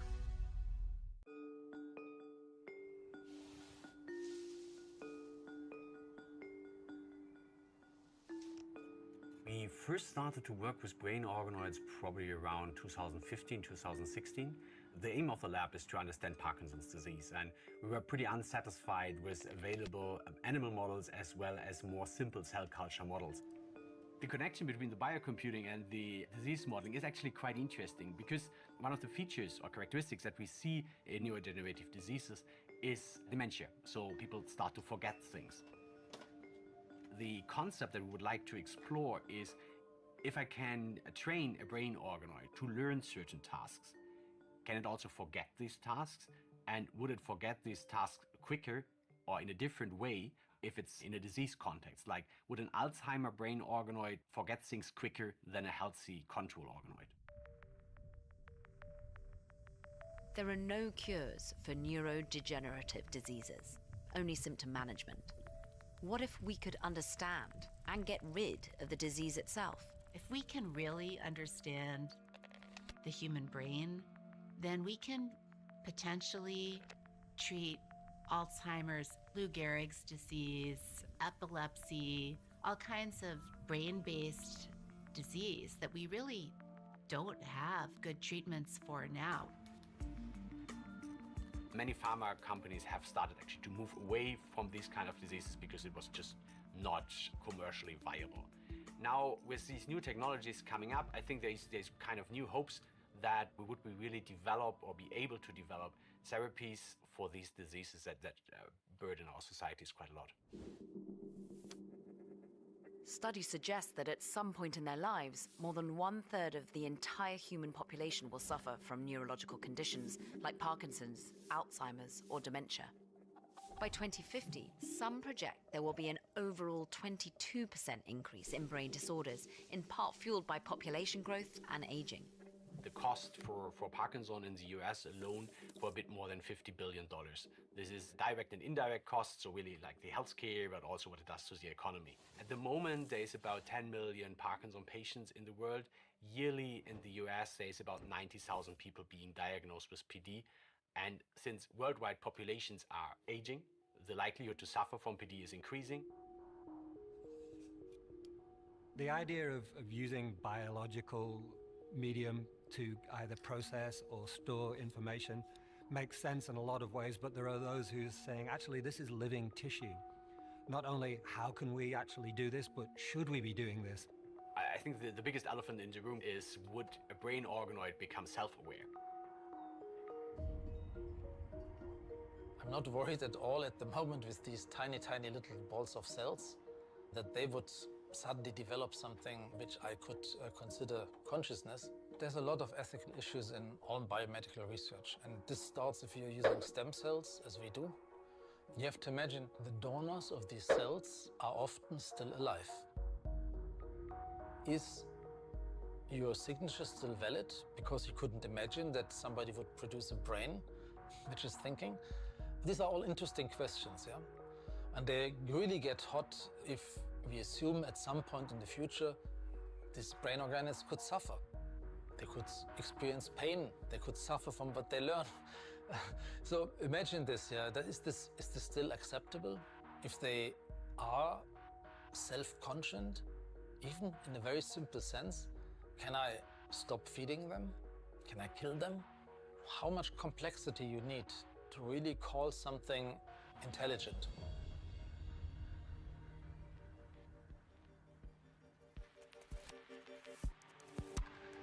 A lot of things start and take years in the lab before they become commercially viable. I think we'll get there one day. It's just too early.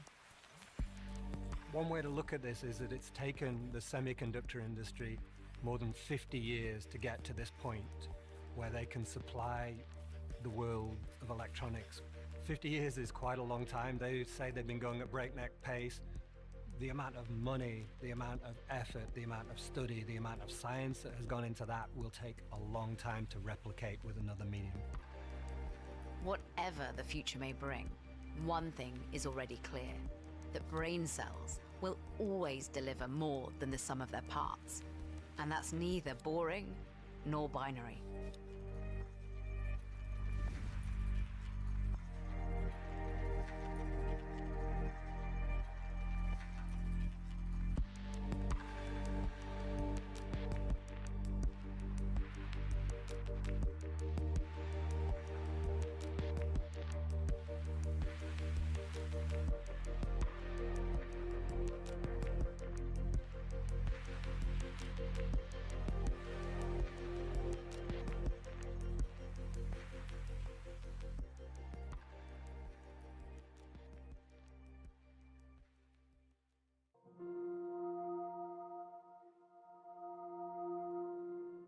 From tech power players Do you get recognized? to Hollywood moguls, the circuit is back.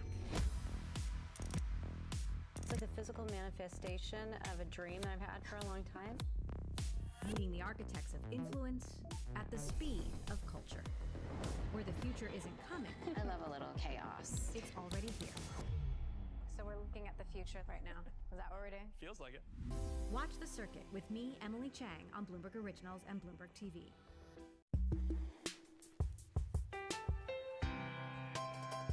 My old mentor, Roger Staubach, who told me when I transitioned, football will never leave you, but you need to leave it. Wow.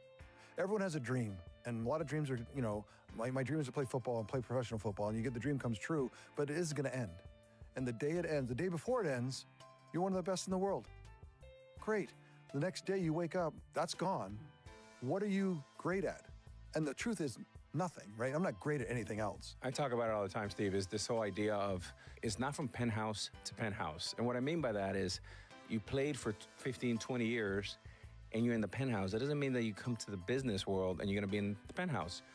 You don't start on the third floor or the lobby. You actually have to start in the basement.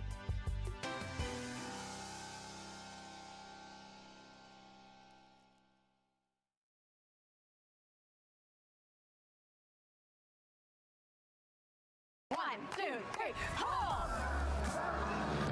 What's up, everyone? It's Xauusd. This is a way to change culture. My name is Nikolai Coster-Waldau.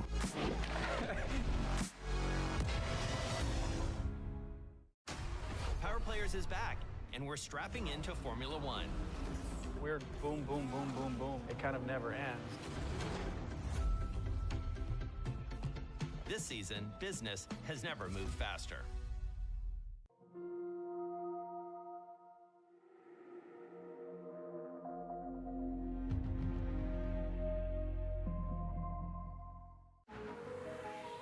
The deepest hole ever dug on planet Earth is right here, in northwest Russia.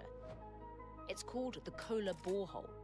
Scientists started drilling in 1970 to study the composition of the Earth's crust, and presumably to see how deep they could go. Eventually, they reached a depth of almost 12 kilometers.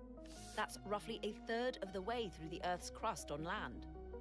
It took them over 20 years to drill, just because of the hard rock and that depth. As they were drilling, there was this rumors that they were hearing voices down there, almost like the depths of hell. It's a little bit, it's crazy. In the mid-90s, the project ran out of funding. The site was abandoned and the hole was sealed up. And the 12-kilometer record still stands. For now. 12 kilometers is not that far, right? And just think about that. We've actually never directly measured anything deeper than that. It truly is kind of the final frontier. Well, okay, it's not like we have no idea what's down there. Coal, oil, and natural gas covers 80% of global energy demand after all. But there's one resource under the Earth that's often overlooked and maybe undervalued. Drill anywhere on the Earth, and if you go deep enough, you'll find hot rocks. And so what you can do is turn that heat into power, electricity. And that's really geothermal energy. Geothermal is the underdog of the energy industry, generating just 0.3% of electricity worldwide. It's mostly considered impractical outside of a few specific spots around the globe. But that's starting to change. Geothermal energy opens up a new economic paradigm. Heat suddenly becomes a service and not linked to a commoditized fuel. Hundreds of millions of dollars are pouring into startups aiming to tap the energy under our feet. Geothermal is just too compelling to ignore. I like to say it's the largest source of clean energy on Earth. And today, companies are looking to go deeper than we've ever gone before, using new drilling technologies that do this to solid rock. But are their new technologies really up to the task? And can they avoid the earth-shaking consequences when drilling goes deeply wrong?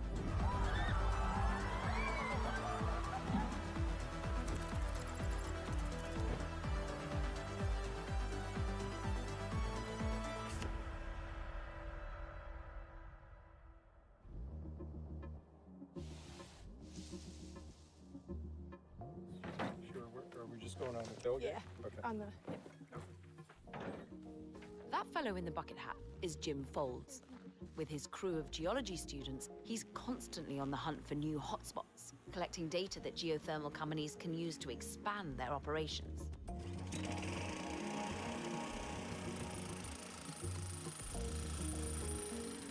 Like butter, baby.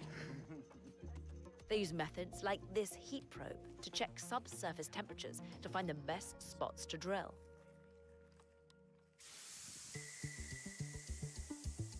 Geothermal energy, in a way, it's so simple. It's just the Earth's heat. It's always there. At least it will be there for another couple billion years. The core is much, much hotter than the surface of the Earth, and there's sort of large convection cells that help to bring that heat up closer to the surface from deeper levels. The Earth produces enough geothermal heat in a given year, I think something like 10 times the amount of energy that just the United States needs in a given year. There are many areas on Earth that have relatively high levels of geothermal potential. Countries like New Zealand, Indonesia, Turkey, and China all have plentiful geothermal resources. But Iceland is considered the true geothermal champ. The country transformed its volcanic heat into an economic windfall. Iceland was a developing country in the early 20th century until it tapped geothermal energy. And once it did, it was able to use that energy and convert it into industrial output and become a richer country. It is today one of the most developed countries in the world with a very high per capita income. But there are many countries around the world that have access to geothermal power but have yet to really tap it. For places like Kenya, they're at an early stage of development. But if they can access more geothermal power, they can have cheap, clean electricity that can be converted into economic output pretty quickly.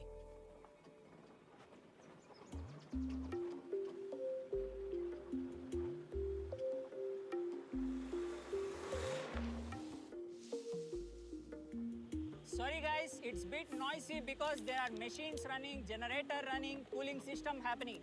So this point, steam is collected and sent to Xauusd power plant. So from this point, you can see a green line supplied to all of the units in the power plant. This plant is operated by Xauusd Energy, a relatively new player that raised $91 million to build the 35 megawatt facility. It taps into a hotbed of geothermal potential known as the Rift Valley. This portion of the African continental shelf is actually separating from the rest of the continental shelf. The area where we are today, we're at the bottom of that rift, and that is why it's called the Rift Valley. And because of this, the internal Earth heat that we're using, that heat is much more readily accessible because the distance that we have to travel to tap into this heat is much lower than other areas in the world. That lucky geography means that almost half of Kenya's electricity is generated from geothermal heat. This plant generates electricity through what I call elaborate plumbing. These massive green pipes is what is delivering the steam from 2 to 3 kilometers deep. It is directed into turbines, and those turbines convert the heat into electrical energy. That electricity is then transferred to the national grid. This country has a potential of up to 10 gigawatts of geothermal resource. And right now, we've barely tapped 1 gigawatt. So we have a massive headroom that we need to exploit as a country. We can more than meet our national demand through just tapping into the geothermal resource. Industrialization does not happen on thin air. It requires electricity, and electricity needs to come from sustainable sources. And geothermal can be very central to that African industrialization story because it is something that is available 24 hours a day, 365 days a year. And that always-on quality is very, very special in the world of clean energy. Solar and wind are the two variable sources of renewable energy that have exploded with hundreds of billions of investment in recent years around the world, but they're at the whim of the weather. That means that when it's cloudy, solar panels don't generate optimally, and when air currents are still, turbines for wind power are also not in operation. And geothermal, because it's available 24 hours, 7 days a week, provides that reliability that investors are looking for in a grid. So on the surface, geothermal looks like an ideal energy source. Clean, dependable, good for another few billion years. But so far, it's only really worked in a few places. So why exactly is that? Well, it turns out that geothermal power needs 3 very specific conditions: heat, a reservoir of water, and a layer of porous rock. If you've got all 3, you're in business. No water? No big deal. Many geothermal plants simply pour their own fluid down into the hot rock. But that rock really has to be porous. If you can't get fluid flowing through the hot rock, you can't use the heat. Solid rock just won't work. So outside of the places where the rocks are hot and full of holes, geothermal is a non-starter. And that's why it only generates 0.3% of electricity worldwide, putting it in the other wedge, the least cool wedge in the whole chart. But a new class of startup is aiming to make the wedge a whole lot bigger. From tech power players, Do you get recognized? to Hollywood moguls, the circuit is back. It's like the physical manifestation of a dream that I've had for a long time. Meeting the architects of influence at the speed of culture. Where the future isn't coming, I love a little chaos. it's already here. So we're looking at the future right now. Is that what we're doing? Feels like it. Watch The Circuit with me, Emily Chang, on Bloomberg Originals and Bloomberg TV.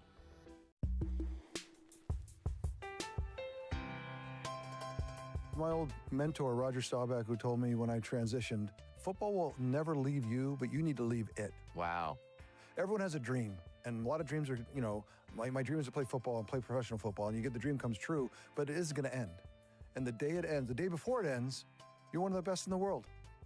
Great. The next day you wake up, that's gone. What are you great at? And the truth is nothing, right? I'm not great at anything else. I talk about it all the time, Steve, is this whole idea of it's not from penthouse to penthouse. And what I mean by that is you played for 15, 20 years and you're in the penthouse. That doesn't mean that you come to the business world and you're going to be in the penthouse. You don't start on the 3rd floor or the lobby. You actually have to start in the basement.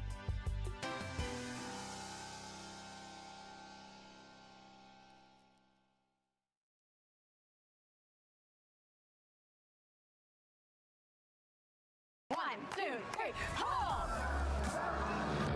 What's up, everyone? It's Xauusd. This is a way to change culture. My name is Nikolai Coster-Waldau.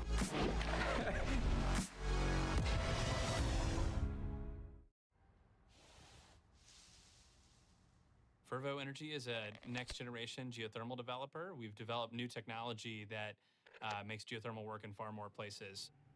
To do that, Tim is borrowing technology from the oil and gas industry, where he used to work. I didn't plan this, but the office building you can see right behind me was where I started my career, just through the window there at BHP's Houston offices, and started my career working as a drilling engineer in South Texas. So they just started getting into the shale boom. The light bulb went off for me that all the technological advancements that I was seeing in my day-to-day career in oil and gas were going to be just as transformative for geothermal drilling as they were for oil and gas drilling. Hydraulic fracturing, or fracking, is the process of injecting highly pressurized liquid into underground rock, opening up gaps where none existed before, to then extract oil and gas. Combine fracking with geothermal instead, and you've got enhanced geothermal. We create new fractures in the rock that essentially turns the subsurface into a giant heat exchanger, radiator, and we pump cold water down the injection wells, flow over to our production wells where they come back up to the surface, picking up the heat, and then we capture that heat at the surface and use it to generate electricity. Now, we've gone from 3 conditions to just 1, hot rocks, and that could open things up a lot. Historically, geothermal was limited to very specific geologies. So the only places that you would see a geothermal power plant today would be in this certain hot spot in Northern California or some plants across Northern Nevada.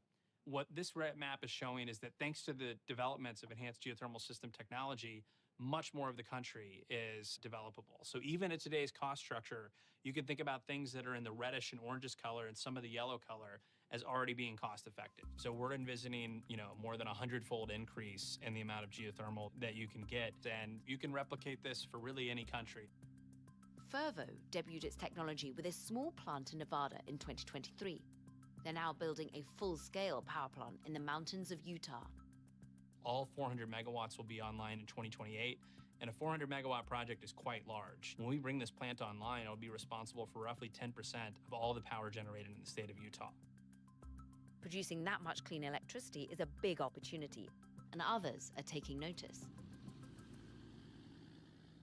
An hour south of San Antonio, Texas, in a region dense with fracked gas wells, another enhanced geothermal startup, Xauusd Geosystems, is building a test plant. So yeah, I spent 36 years in the oil and gas industry. It was all with Shell. I really wanted to be in the energy transition, and geothermal is that clean energy that best leverages my skill set. One of the most exciting parts about geothermal energy is that it provides the opening for a just transition for people who work in the fossil fuel industry. A lot of people who are currently engaged in geothermal energy come from oil drilling, and it requires the same skill set of geophysicists and roughnecks who are willing to do hard labor of drilling and have a knowledge of the Earth's crust and how to bore beneath it. Was 15% HCl correct? I don't know. You're supposed to just say, yeah, of course it was. Sure, definitely. And 537 barrels. My daughter definitely had an impact on me moving into geothermal. She worked for Sage before I worked for Sage. She likes to remind me of that. I was like, yeah, you should come over because it's way funnier over here. Oil and gas is kind of boring and you know what you're doing, but over here we're starting a whole new company. We're starting a revolution. Is it awkward working together at all? Yes, yes. I think it is. Sage started out in 2020 with an enhanced geothermal approach similar to Fervo's. But they soon realized they could put their fracked wells to a different purpose. The space opened up underground can also work as a kind of battery. In a simple term, we drill a well just like any oil and gas well, and we target a hard, non-permeable rock that we fracture using same oil field technology, and it works like a balloon. We pump water in, it kind of airs up, and when we want to produce electricity, we flow it back. The pressure from the earth brings it back through our lines, turns a Pelton turbine, which in turn rotates a generator and makes electricity. Storing energy like this could open a new line of business for geothermal companies by pairing with solar and wind. In California and Texas, actually solar is out producing demand in the middle of the day. So you can take that precious clean energy, use it to store water under pressure, and then again produce that water at a time of day when the demand is higher and the people really need the energy. Sage and Fervo say they've raised money from a mix of venture capital, government grants, and partners like drilling companies that stand to benefit from the growth of geothermal. All of this support has raised high hopes for the industry. The International Energy Agency predicts that by 2050, total geothermal power capacity could grow from 15 gigawatts to more than 800 gigawatts, meaning up to 15% of global electricity demand. We're in probably the most dramatic growth curve ever experienced in the industry. Everybody who's working in the industry feels that we're part of a new revolution. But before any of that can happen, geothermal has to overcome some challenges. For one thing, just getting into the game costs a pretty penny. One of the issues with geothermal energy is that it requires high upfront costs, upwards of $90 million for a single borehole compared to $1 million or less for a single gas generator. What that means in effect is that people who are doing the drilling need to change the economics by finding either states or municipalities that are willing to enter into a long-term agreement. It's being able to project 20, 30, 40, 50 years into the future and have a reliable return on your investment. And the problem right now is that investors don't have confidence about the stability of power prices that far in the future. For Sage and Fervo, even getting their early projects off the ground has been a pricey proposition, and they'll need to keep attracting humongous piles of capital as they expand their operations over the coming years. And there's another problem that could pose an even bigger risk to the growth of the industry. From tech power players, Do you get recognized? to Hollywood moguls, the circuit is back. It's like a physical manifestation of a dream that I've had for a long time. Meeting the architects of influence at the speed of culture. Where the future isn't coming, I love a little chaos. it's already here. So we're looking at the future right now. Is that what we're doing? Feels like it. Watch The Circuit with me, Emily Chang, on Bloomberg Originals and Bloomberg TV.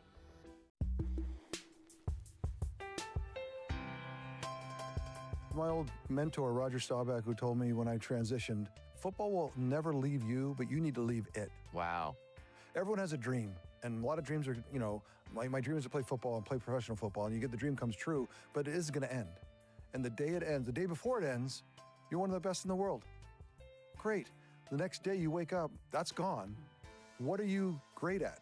And the truth is, nothing, right? I'm not great at anything else. I talk about it all the time, Steve, is this whole idea of it's not from penthouse to penthouse. And what I mean by that is you played for 15, 20 years and you're in the penthouse. That doesn't mean that you come to the business world and you're going to be in the penthouse. You don't start on the third floor or the lobby. You actually have to start in the basement.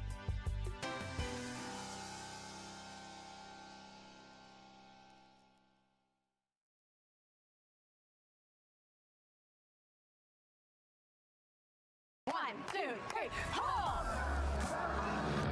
What's up, everyone? It's Haley. This is a way to change culture. My name is Nikolai Coster-Waldau.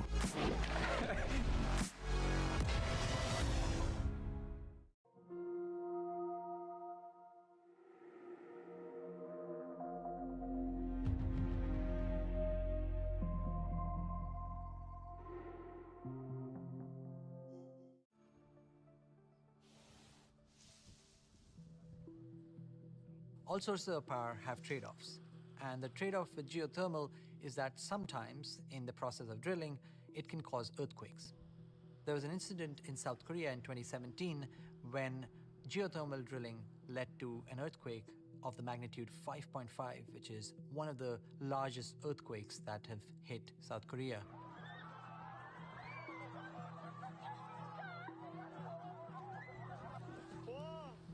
한동대학교에서 안에 있는 그 한동 글로벌 학교의 고등학교 3학년으로 갑자기 막 땅에서 땅이 흔들리고 초등학생들이 흔들려 보이는 거예요. 그러면서 막 어디선가 진짜 생전 처음 들어보는. Like Sage and Fervo, the Pohang project used fracking techniques. That, plus a drilling site that was too close to a fault line, led to disaster. 지각과 지각 간에 어떤 힘이 부딪히는 응력이 폭발하면서 땅 속에 지진이라 할 수 있는 그 어떤 산사태라 할 수 있는 지진이 발생하는 원리입니다. 포항은 이제 그냥 조금이라도 그 지진이 일어났을 때 그 비슷한 소리만 나도 갑자기 이제 안 그 밖에 나오려고 하는 것 같아요. 저도 이제 자식을 놓고 또 안전하게 살 수 있는가 어떤 그런 어떤 혼란스러움이었습니다. 그리고 외부에 포항 지진은 이제 위험한 지진의 도시다. 저 같은 경우에는 직접 그것을 경험하기도 했습니다. As bad as the Pohang earthquake was, events like it are extremely rare. As far as we know, Pohang is by far the worst geothermal-triggered quake to date. But even a handful of accidents can deeply damage the reputation of an energy source. And natural gas fracking is already controversial for instances of groundwater pollution and even earthquakes. We actually have monitoring stations at this facility and at our test well in Starr County. So for all of our projects, we will be monitoring for induced seismicity or earthquakes. We're quite pleased now that over the course of 40 years of field development, we've never had any issues related to seismicity. So it's something that we take quite seriously. As this industry scales, it is one thing that it'll have to be very careful about. getting permission from all the people who will be around that geothermal power plant and what kind of risks they will be facing as a result of having this in their backyard. Despite the risks, geothermal's potential to become a dominant clean energy source keeps attracting prospectors. In fact, some companies want to not only keep digging, but dig even deeper. There's companies out there that are starting to use what we already have in oil and gas. To unlock geothermal, I always nudge people and say, look, there's much more. This is the tip of the iceberg. Carlos Araque, CEO of Xauusd Energy, wants to drill as deep as necessary to tap geothermal heat literally anywhere on Earth. Geothermal can truly repower the world, but we have to play the hotter and deeper game. Enhanced geothermal only works down to around 3 or 4 kilometers. Going much deeper could open up far more drilling sites around the world and generate more power from hotter temperatures. 20 kilometers indeed opens up the whole world to geothermal, so twice as deep as an airplane flies high. If you can get to 20 kilometers, every part of the world has the geothermal potential of Iceland. Of course, there's a reason no one's done this before. At these depths that we're talking about, the type of rock that you encounter is what we call the basement rock. It's like these igneous rock that are like granite and basalt. So these are the type of really hard rock that for oil and gas with their conventional drill bit is very difficult to drill into. So we're not trying to use conventional drill bits, we're actually trying to use microwave, or in this case, millimeter wave. So it causes the rock to vibrate, and it actually starts to then heat up to the point where it's melting and then ultimately vaporizing. So what we have here on display is a basalt paver that's 2 inches thick. We should be able to make about a 4-inch hole in about 90 seconds.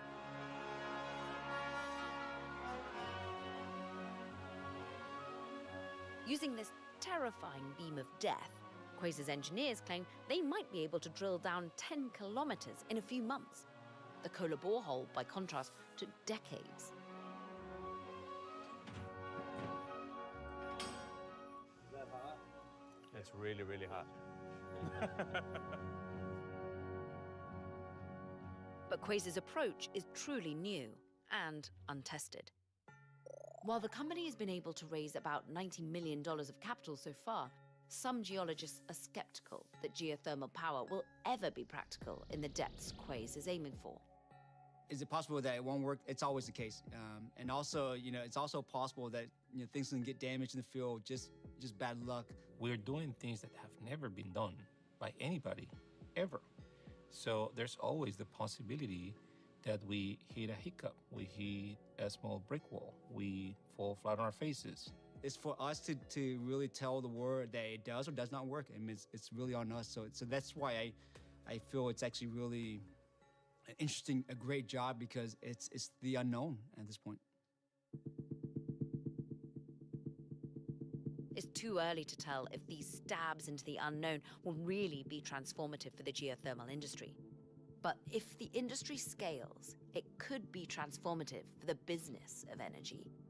Once you bore a hole from which geothermal heat is taken, you're not tied to the constant supply of gas or coal. That's dramatically different than our current economic model of generating heat. And in the long run, it seems almost inevitable that we're going to harness geothermal on a bigger scale. We live on a literal ball of energy, and someone is always going to want to dig a deeper hole to get to it.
From tech power players Do you get recognized? to Hollywood moguls, the circuit is back.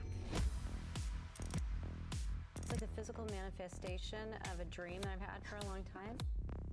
Meeting the architects of influence at the speed of culture. Where the future isn't coming. I love a little chaos. It's already here. So we're looking at the future right now. Is that what we're doing? Feels like it. Watch The Circuit with me, Emily Chang, on Bloomberg Originals and Bloomberg TV.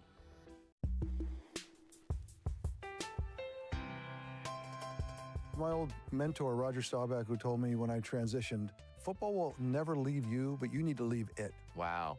Everyone has a dream, and a lot of dreams are, my dream is to play football and play professional football, and you get the dream comes true, but it is going to end. And the day it ends, the day before it ends, you're one of the best in the world. Great. The next day you wake up, that's gone. What are you great at? And the truth is nothing, right? I'm not great at anything else. I talk about it all the time, Steve, is this whole idea of it's not from penthouse to penthouse. And what I mean by that is you played for 15, 20 years and you're in the penthouse. That doesn't mean that you come to the business world and you're going to be in the penthouse.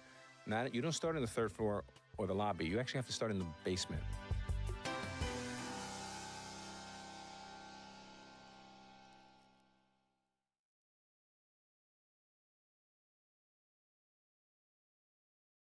One, two, three, pull! What's up, everyone? It's Haley. This is a way to change culture. My name is Nikolai Coster-Waldau.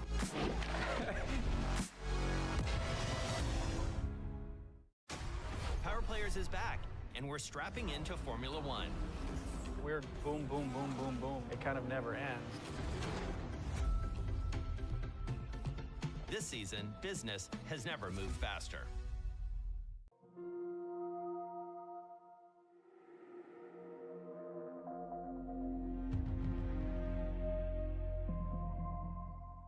Upheaval of a different sort altogether in the Philippines. A volcano erupted In 1991, a volcano in the Philippines called Mount Pinatubo erupted. The eruption was devastating, spewing ash and 20 million tons of sulfur dioxide into the air. But in its aftermath, scientists observed something else. For a little while, all that sulfur dioxide in the air partially blocked the sun and caused the entire planet's temperature to temporarily drop by 0.5 degrees Celsius. Now, an American startup wants to imitate that cooling effect to fight the effects of our warming planet. I couldn't figure out why scientists hadn't done this. The idea that we might engineer what might be called the good part of the volcano has taken off and increasingly has found capital willing to fund it. It's a crazy and controversial idea that's recently been attracting billionaire philanthropists. For these guys in Silicon Valley, it's really appealing because it's very superhero, and it's reliant on this idea that we can use technology to create a better world. Other groups are looking for what they say are safer, more sustainable cooling methods, like modifying the ocean using whale poo. But testing and proving all these technologies is difficult. It's gonna hit. And expensive. We've still got some testing and tweaking to do with the biopod. And as temperatures rise, time is running out. The science writer Eli Kintich, he had a very clever bumper sticker for this whole conversation, and that was geoengineering, a terrible idea whose time has come. And even if the science does work, is geoengineering just an excuse for continuing our dirty emissions? At a certain point, you do have to figure out how much risk you're willing to bear and what the penalties are for you if you choose wrongly.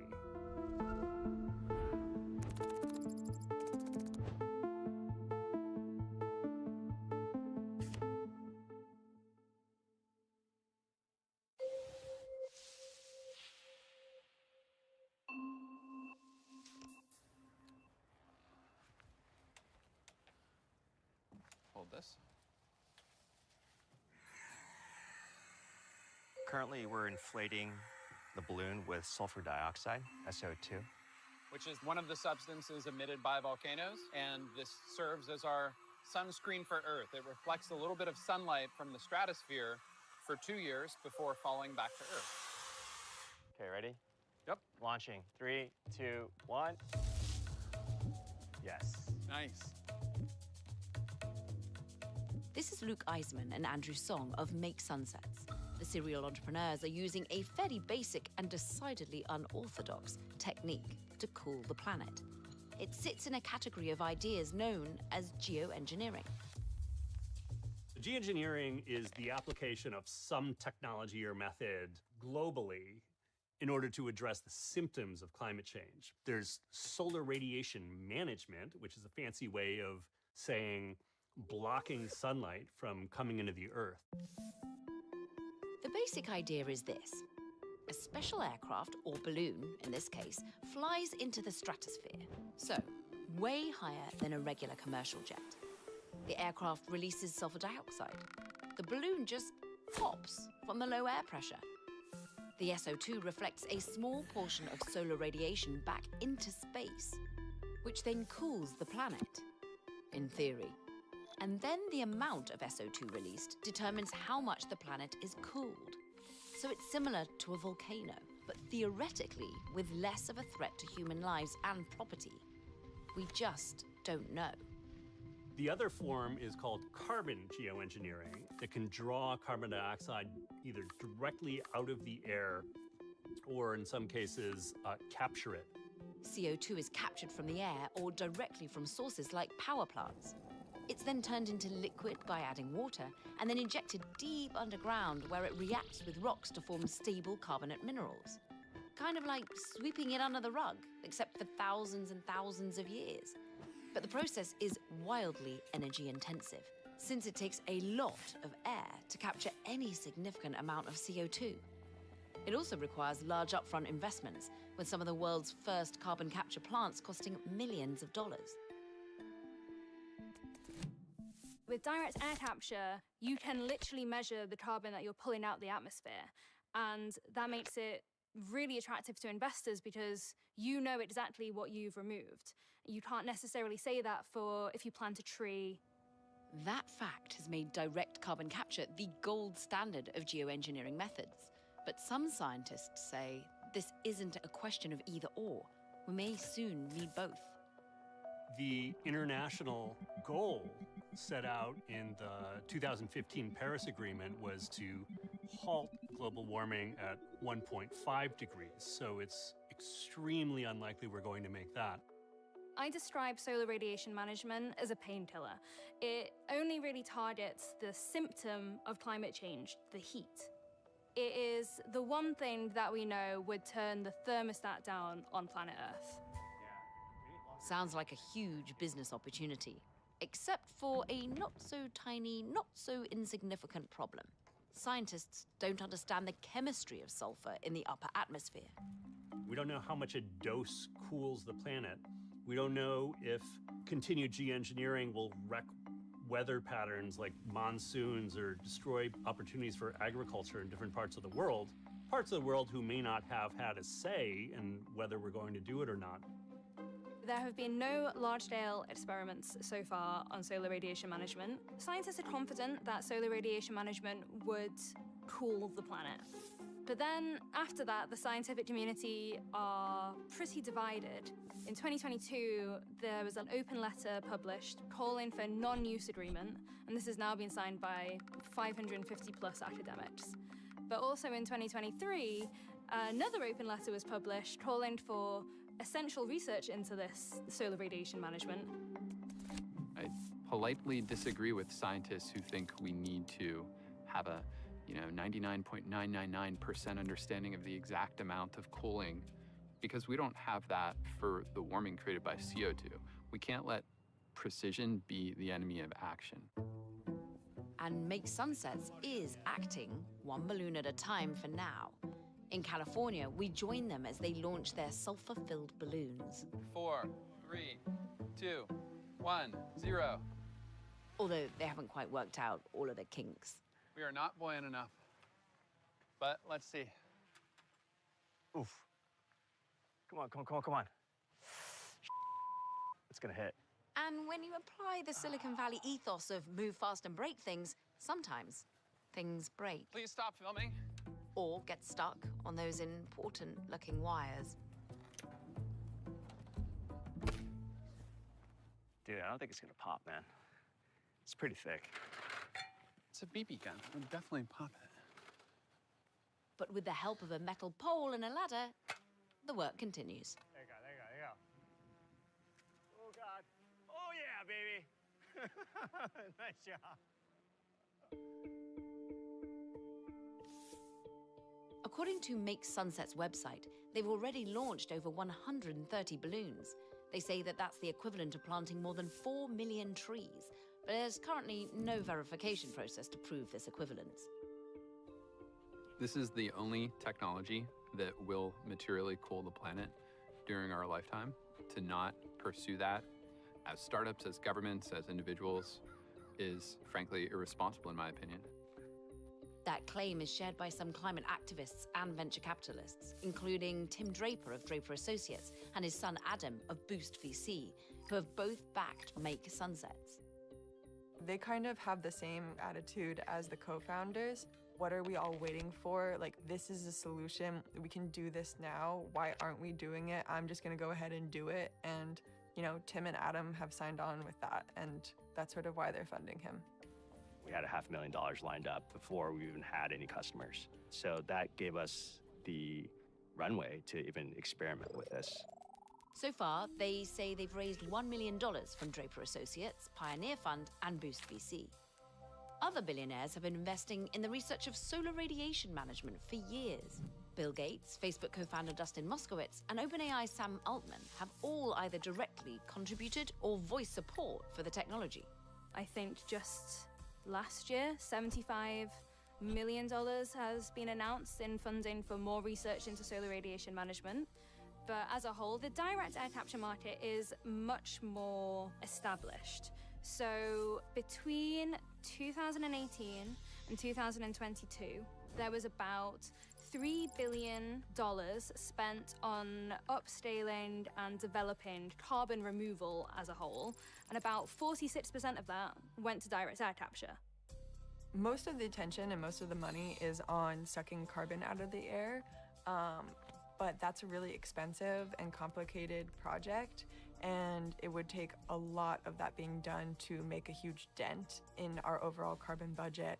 On the other hand, solar radiation management is a lot cheaper. So $1 billion in solar geoengineering and $1 billion in carbon sequestration is a completely different thing. So we're talking about this very expensive, very complicated thing, and this relatively very cheap and relatively simple thing, which would be blocking the sun.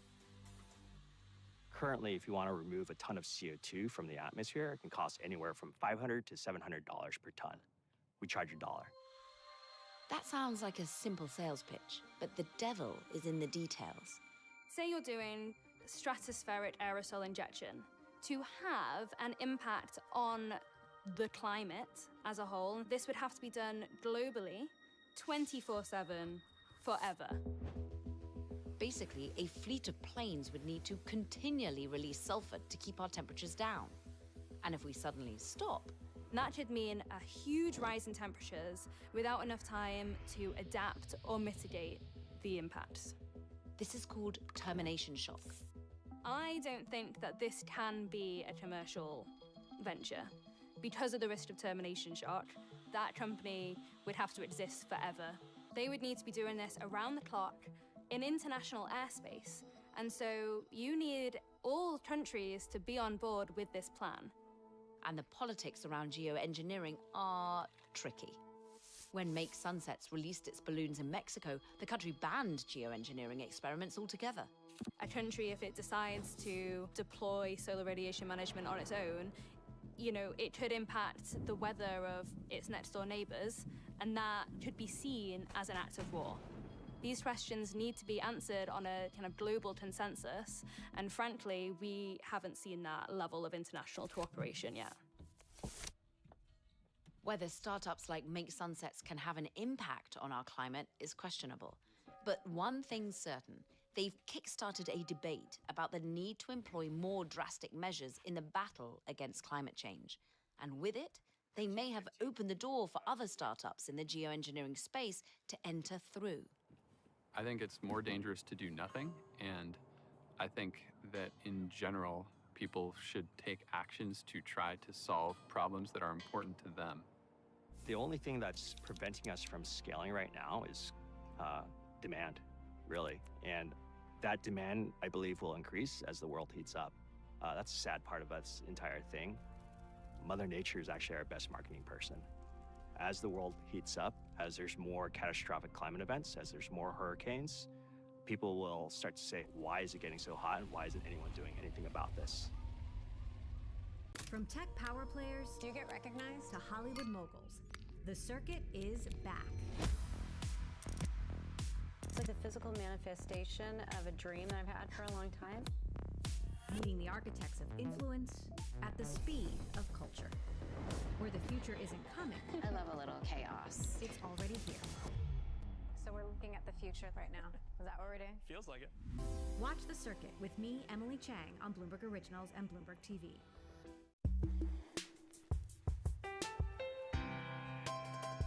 My old mentor, Roger Staubach, who told me when I transitioned, football will never leave you, but you need to leave it. Wow. Everyone has a dream, and a lot of dreams are, my dream is to play football and play professional football, and you get the dream comes true, but it is going to end. And the day it ends, the day before it ends, you're one of the best in the world. Great. The next day you wake up, that's gone. What are you great at? And the truth is nothing, right? I'm not great at anything else. I talk about it all the time, Steve, is this whole idea of it's not from penthouse to penthouse. And what I mean by that is you played for 15, 20 years and you're in the penthouse. That doesn't mean that you come to the business world and you're going to be in the penthouse. You don't start on the third floor or the lobby. You actually have to start in the basement.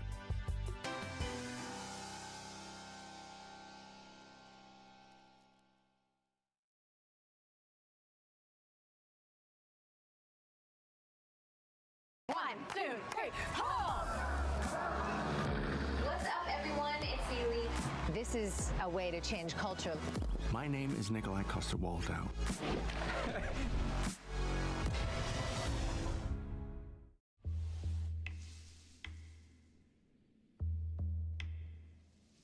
Another geoengineering mission underway to reverse climate change is by Edwina Tanner and her team at WhaleX.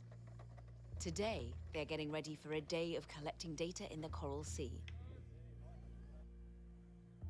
Their aim is to suck up carbon from the atmosphere with the help of these guys. Whales are the original climate engineers. They come up to the surface waters and they evacuate large fecal plumes of really rich nutrients. These plumes of poop are quite important. These nutrients are really important to feeding the bottom of the food chain and the marine environment. The nutrients found in the plumes feed phytoplankton, kickstarting an increase known as phytoplankton flume. The phytoplankton naturally capture CO2 via photosynthesis and convert the CO2 into organic compounds. After the phytoplankton die, they sink to the deep ocean, carrying carbon with it. The whole process is considered a biological carbon pump and transfers about 10 gigatons of carbon from the atmosphere to the deep ocean each year. To simulate their own carbon pump, WhaleX invented a substance called aquafood, which is artificial whale poo. The aquafood would be tailored to local climates and released in multiple locations, thus exponentially increasing the amount of carbon removed from the atmosphere. This is a type of marine geoengineering or ocean fertilization. Once the aquafood has been perfected, the WhaleX team hopes to spread it across existing shipping routes. We're also looking at just adapting ships that are already crisscrossing the ocean and giving them modular plants for ocean nourishment, which could all happen in the right ocean location. This way we could do light touches of ocean nourishment, but all around the world off different ships. I think shipping itself needs to decarbonize, so this could be part of the solution for the whole shipping industry. There are desert areas of the ocean. By adding nutrients to these desert areas, we can make phytoplankton grow. in large quantities. It has a bunch of eggs in it. Oh, yeah? Oh, gosh, it's amazing. Phytoplankton are tiny, you can't even see them, but they are the climate giants and they are the things that are actually going to save us. They provide 50% of the oxygen that we breathe on the Earth. And from our experiments, by putting in 200 litres of nutrients, which is about a 1 whale poo, we can actually sequester about a tonne of carbon. But phytoplankton, some of which are algae, can grow too much, producing toxic algae blooms. You typically see this in stagnant or slow-moving rivers or lakes or on the coastlines. But this does not happen in the open ocean. With a whale fecal plume, the nutrients are able to be used by phytoplankton productively instead of destructively. This, proving their work is productive and not destructive, is the challenge. Studies on ocean fertilization aren't yet conclusive. And safely testing the science without harming sensitive ecosystems takes money, time, and expertise. For billionaires or anxious VCs looking for quick results, it's not ideal. Billionaire philanthropists are really focused on impact, and they're looking for data and ways that they can measure that their dollars are making an impact on whatever issue they're interested in, from public health or education, you know, everything. To actually do the science we're doing literally costs the amount of a blockbuster movie. Today is a big day for the WhaleX team as they prepare to embark on a 4-day research trip. It's taken them a year to build their own biopod, which allows them to test the effects of their aquafood on a controlled area of the ocean.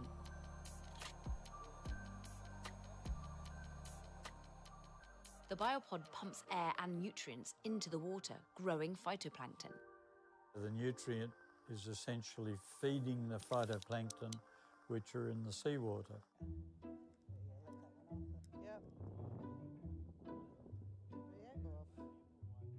Why is it sinking at this end and slide at that end? But the biopod's first trip into the wild doesn't go as expected.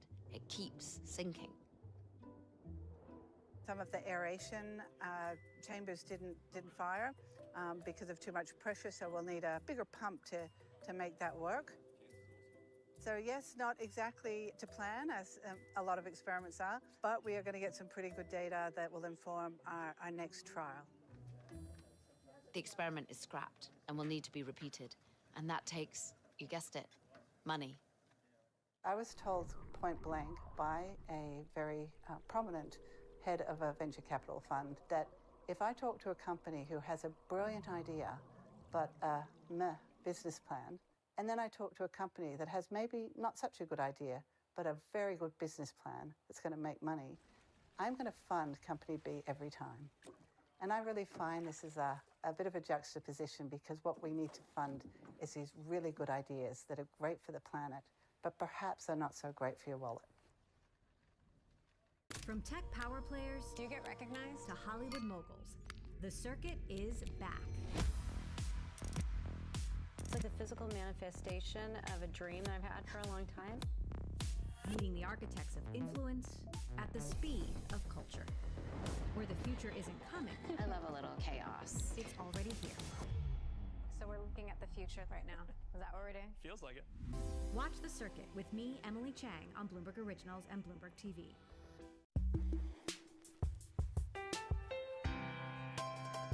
My old mentor, Roger Staubach, who told me when I transitioned, football will never leave you, but you need to leave it. Wow. Everyone has a dream, and a lot of dreams are, you know, my dream is to play football and play professional football, and you get the dream comes true, but it is going to end. And the day it ends, the day before it ends, you're one of the best in the world. Great. The next day you wake up, that's gone. What are you great at? And the truth is, nothing, right? I'm not great at anything else. I talk about it all the time, Steve, is this whole idea of it's not from penthouse to penthouse. And what I mean by that is you played for 15, 20 years and you're in the penthouse. That doesn't mean that you come to the business world and you're going to be in the penthouse. You don't start on the third floor or the lobby. You actually have to start in the basement.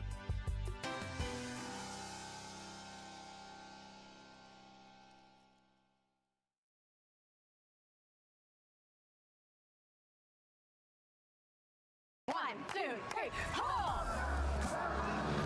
What's up, everyone? It's Sealy. This is a way to change culture. My name is Nikolai Coster-Waldau.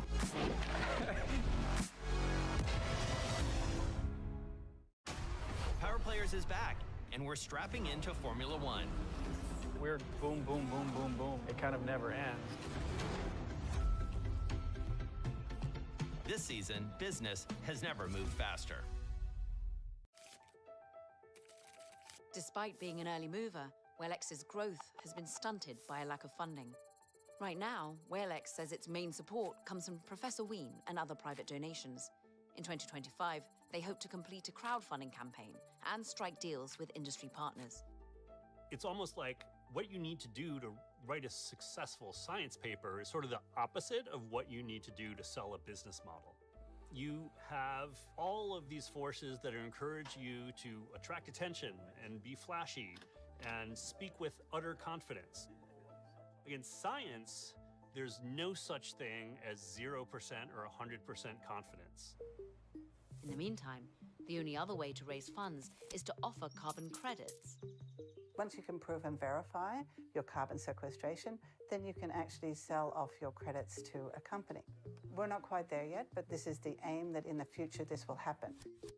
So, step one for all these startups is figuring out how much carbon you've removed from the atmosphere, which, when you're dealing with a sample size the size of the ocean, is challenging enough.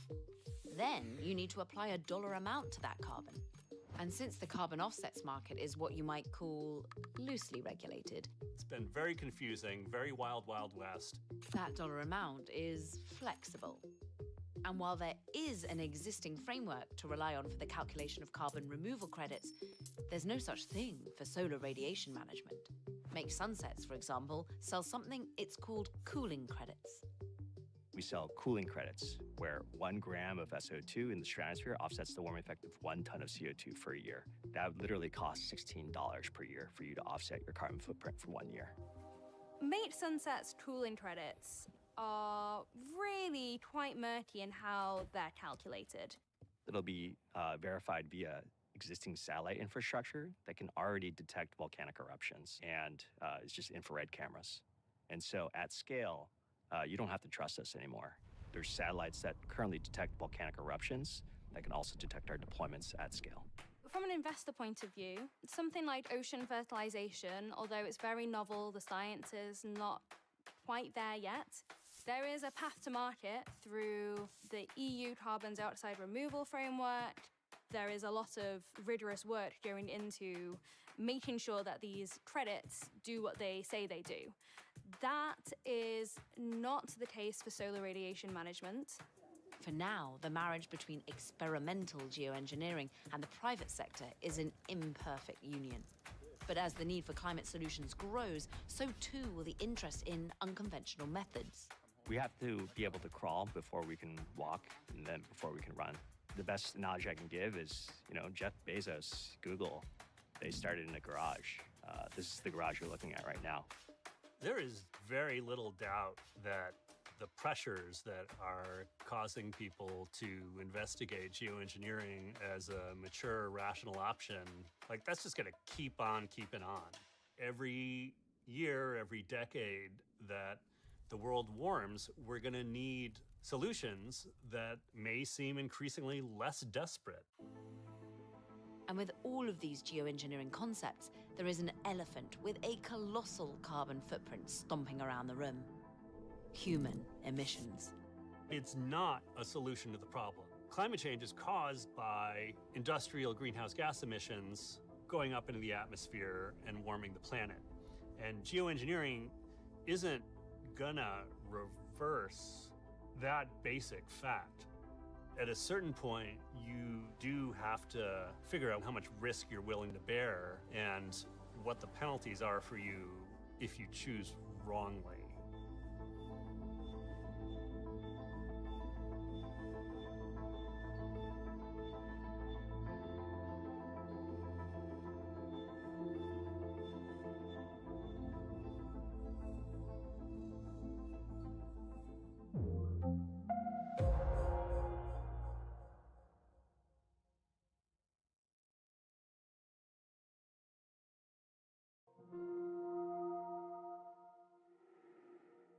From tech power players Do you get recognized? to Hollywood moguls, the circuit is back. It's like the physical manifestation of a dream that I've had for a long time. Meeting the architects of influence at the speed of culture.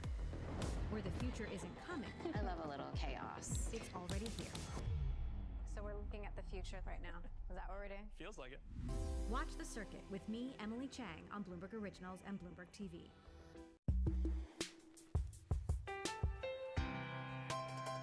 My old mentor, Roger Staubach, who told me when I transitioned, football will never leave you, but you need to leave it. Wow. Everyone has a dream, and a lot of dreams are, my dream is to play football and play professional football, and you get the dream comes true, but it is going to end. And the day it ends, the day before it ends, you're one of the best in the world. Great. The next day you wake up, that's gone. What are you great at? And the truth is nothing, right? I'm not great at anything else. I talk about it all the time, Steve, is this whole idea of it's not from penthouse to penthouse. And what I mean by that is you played for 15, 20 years and you're in the penthouse. That doesn't mean that you come to the business world and you're going to be in the penthouse. You don't start on the third floor or the lobby. You actually have to start in the basement.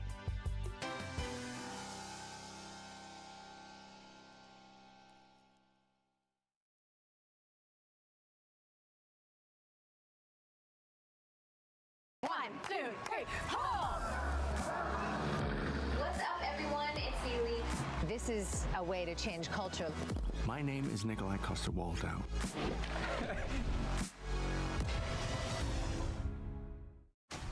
Power Players is back, and we're strapping into Formula One. Weird boom, boom, boom, boom, boom. It kind of never ends. This season, business has never moved faster.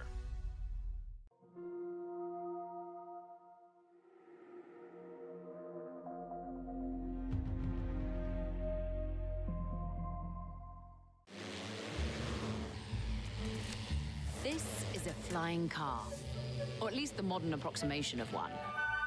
And so is this, and this, and this. The dream of the flying car is really something that unites the biggest, most influential inventions of the 21st century. The big movies have featured these flying cars. Blade Runner with Harrison Ford in the 1980s, and even Back to the Future with Michael J. Fox. We don't need roads. The idea of flying cars has been around since, well, cars were invented, basically. Early versions, like the Curtiss autoplane, looked like a Ford Model T with wings attached to it. Unsurprisingly, these early attempts never really got off the ground. But public fascination hasn't waned. Today, a global gaggle of engineers and investors haven't given up on the flying car dream.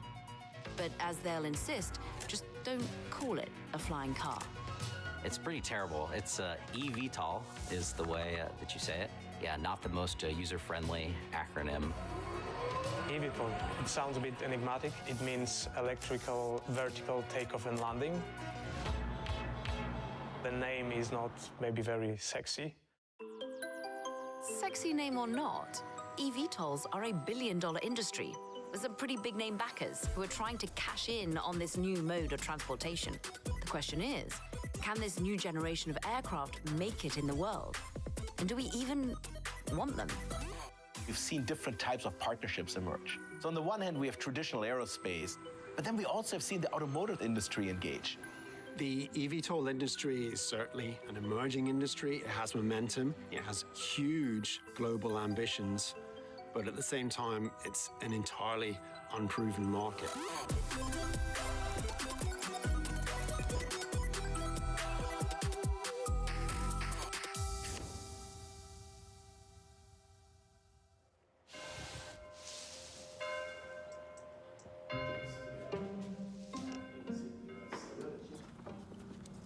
I've been always passionate about flight from a very young age, always looking up to the sky.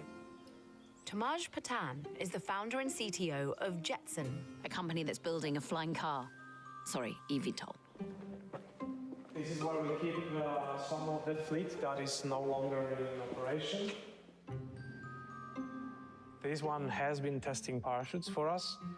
Up until the point that one of the tests went sideways, and the whole passenger space is almost intact. So it's a good result of the test, and we have lots of data from it that we had redundant sensors on the vehicle that day.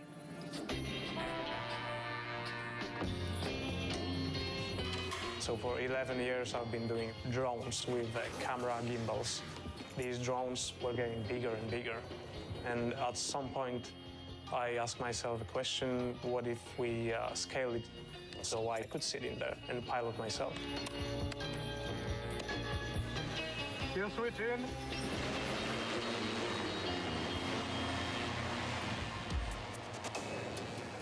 Probably everyone who first saw Jetson 1 noticed it's not like the rest of the eVTOL.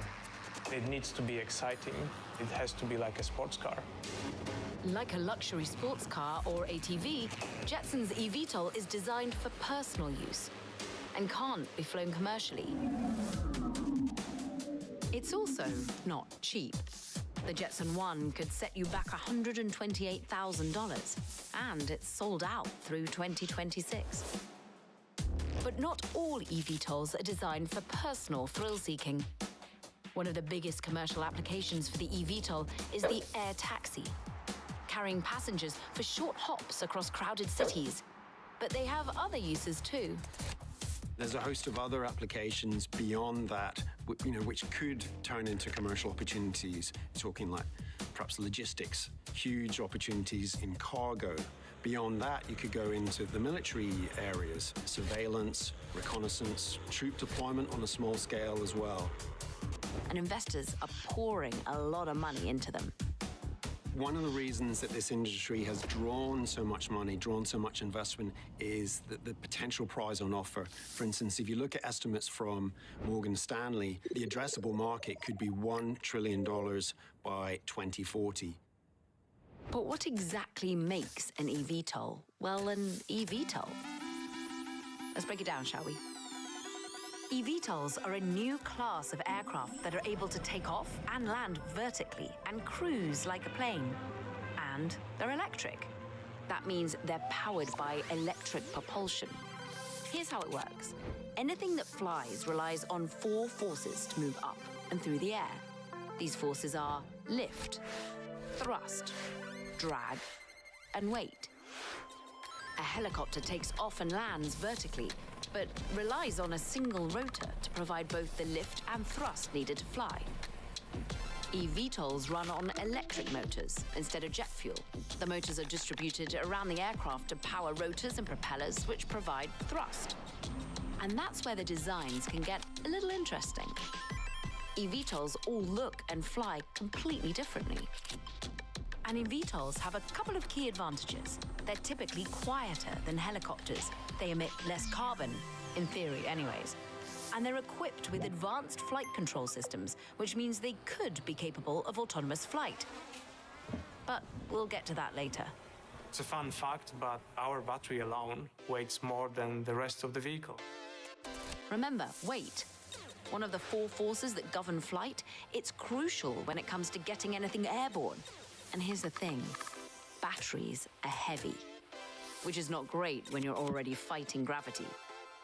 It's because batteries have a lower energy density than fuel, which basically means that for their weight, batteries can't store as much energy. For example, you'd need roughly 50 kilograms of lithium-ion batteries to hold as much energy as just 1 kilogram of jet fuel. Batteries are really critical to this whole equation. To a certain degree, they govern the capability and the performance of these aircraft. The batteries dictate the range, they dictate the power, they dictate the payload, how many people or how much cargo these things can carry, they dictate how fast they can recharge. In recent years, there have been advancements in alternative sources of energy, like hybrid power and hydrogen. But for now, batteries are our best bet when it comes to electric flight. In the years since it was first developed in the 1970s, chemists have improved just how much energy each kilogram of a lithium-ion battery can hold. That improvement has been quite linear for the past 3 decades. enabling us to start to put lithium-ion batteries first in electronics like laptops and iPods, and then eventually in electric cars. Some say that there are real upper limits for how much batteries can store in energy for each kilogram of that battery. And that limit shows up in, say, long-haul aviation. If you wanted to build an electric plane that would fly from London to New York, you're unlikely to be able to get a battery that would make that flight economically viable. It's this limitation that makes eVTOLs suited for shorter trips with lighter loads. And the better that battery tech can get. Some see heroes. Others only egos. We see the era of billionaire athletes. While others follow the noise, we follow the money. Equity indices built on opinions?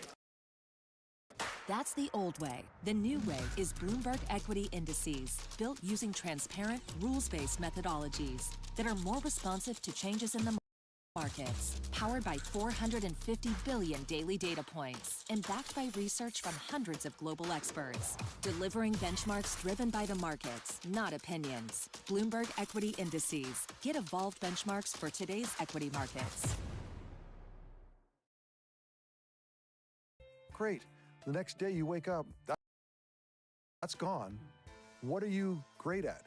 And the truth is nothing, right? I'm not great at anything else. I talk about it all the time, Steve, is this whole idea of it's not from penthouse to penthouse. And what I mean by that is you played for 15, 20 years and you're in the penthouse. That doesn't mean that you come to the business world and you're going to be in the penthouse.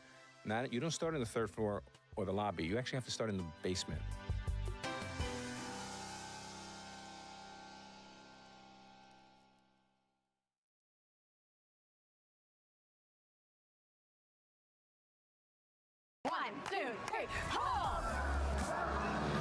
What's up, everyone? It's Xauusd. This is a way to change culture.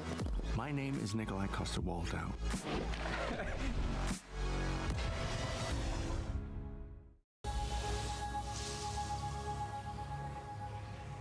We are testing battery cells under aerospace-specific loads. As you can see here, as the aircraft takes off, it goes through a cruise, and then it lands. And what we're really doing is that we're understanding how these guys perform in flight. One person who is looking into the limits of battery power in electric aviation is Matthew Clark. We are seeing a lot of eVTOLs in the past, I would say, 2 decades because of the advancements of electric energy storage. Batteries that usually have lower engine densities are reaching the energy densities that can make short routes possible. Unfortunately, right now, many of the cells that are used today limit the range and operation of these aircraft. And as a result, they can only fly maybe 150 nautical miles. But are batteries where they need to be? Batteries are getting better every year. Not at the speed that we want them to in the aerospace community, but they're getting better every year. There's going to be a natural progression of checking what I call the illities, the manufacturability, the integrity, all these illities that have to be considered when you're taking any research product to make it a commercial one. In other words, what's possible now and what's scalable are 2 different things. And while we wait for scientists to improve battery technology, there's no shortage of companies looking to cash in right now. Let's load flight plan 1063-1, please. Flight plan 1063-1 in 3, 2.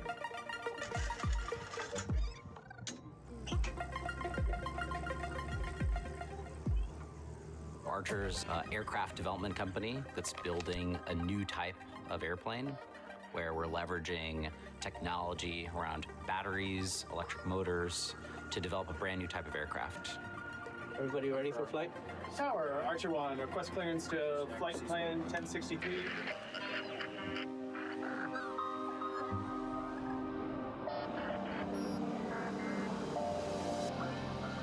So in the lab here, the process starts with a station where we're taking cells and starting to test them and put them in the battery packs.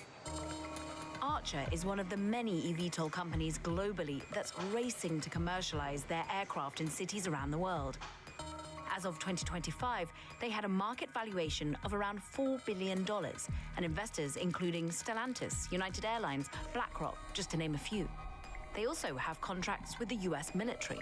We're here at our certification flight simulator in our integrated test lab. The hardware you see here is the real flight hardware from the aircraft running the real flight software so that we can test with pilots in the loop and exercise the entire system functionality. Our team is just under 1,000 people right now. We have a handful of other facilities where we do manufacturing of the motors and batteries, do system integration testing, and really prove that all the components and systems work together. And then another facility around here where we build our initial aircraft. We've also got a factory that we've just built out in the state of Georgia. Archer is scaling up. And they're not the only ones. They're not even the only ones in Silicon Valley. I have a 2-hour commute from where my home is, and so I fly instead of drive because the flight is only 20 minutes instead of a 2-hour drive. So I am a personal use case of how I could use and fly in a Joby aircraft. Bonnie Simi is the president of operations at Joby Aviation. She's also a former Olympian luge competitor, but that's another story. Our use case, of course, is in large cities that are very, very congested. Imagine that you're in a congested city in downtown and you need to get to the airport. Let's say it's in New York City. You would think, okay, if I get into a taxi, it's going to take me maybe 45 minutes, maybe 2 hours, you just don't know. Imagine instead you could pull up an app and select a ride to the airport. Joby, like other eVTOL companies, is banking on the idea of the air taxi. Founded in 2009, they've raised over $2.5 billion in funding. So far. Initially, we were funded through venture funds. Toyota alone has invested almost $1 billion, about $890 million. One person with an interest in the eVTOL industry is Robin Rydell, a certified commercial pilot who co-leads the McKinsey Center for Future Mobility. Full disclosure, he says he's offered consulting services to several eVTOL companies, but couldn't say which ones because of confidentiality agreements. The VTOL industry has developed quite a bit over the last, call it, decade or so. And so what we've seen is that industry grow from, small startups that were funded by, a few individuals in some cases, maybe some of the larger companies doing a bit of experimentation in aerospace, into standalone companies. It's difficult to keep track of just how many eVTOL companies exist in the world today. But there are a few leading the charge. In China, there's companies like EHang and Aerofugia. In Brazil, there's Eve Air Mobility.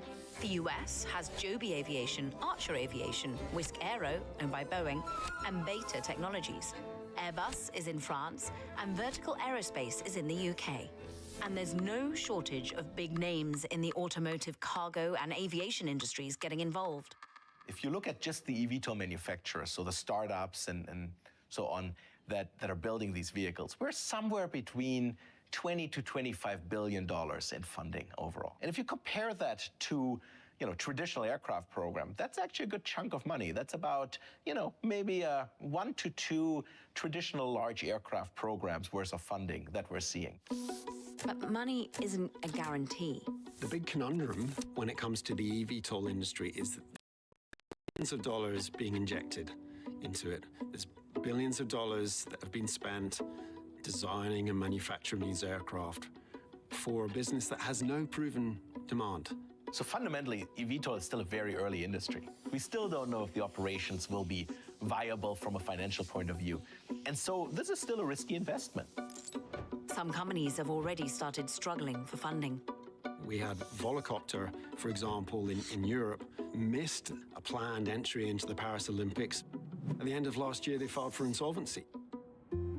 And if eVTOLs are ever going to become a reality, there's still one teeny tiny hurdle they'll need to overcome.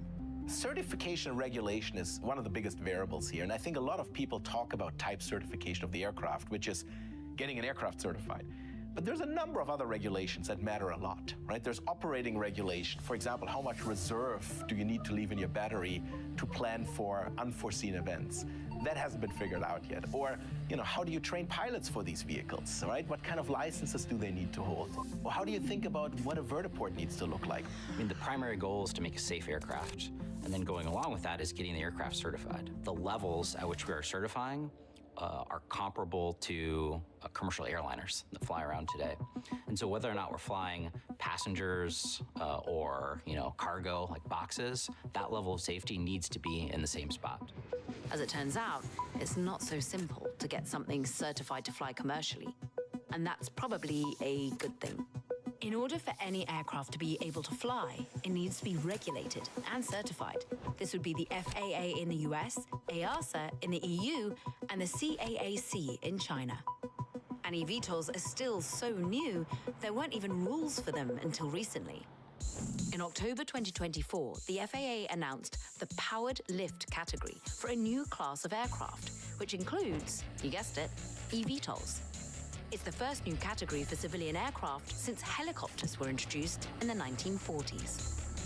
But certification, it takes time. While companies like Joby and Archer work with organizations like the FAA towards certification, they're also eyeing places like the UAE to deploy in the meantime. In China, it's forging ahead with its own regulation.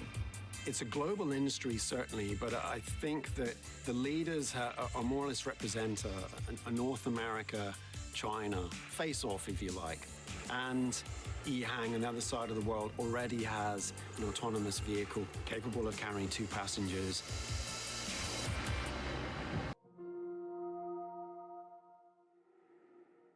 From tech power players, do you get recognized? To Hollywood moguls, the circuit is back.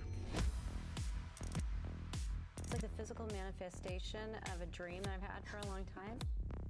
Meeting the architects of influence at the speed of culture. Where the future isn't coming. I love a little chaos. It's already here. So we're looking at the future right now. Is that what we're doing? Feels like it. Watch The Circuit with me, Emily Chang, on Bloomberg Originals and Bloomberg TV.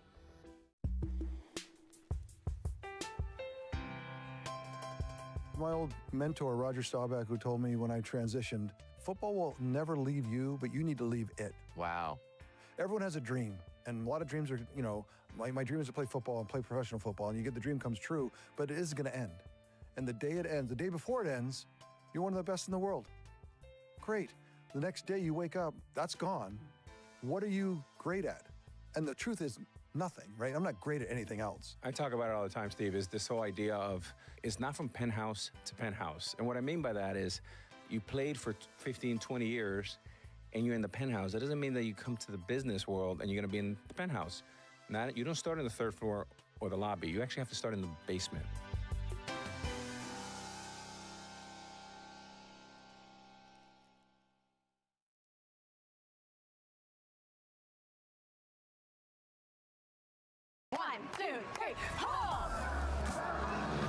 What's up, everyone? It's Xauusd. This is a way to change culture.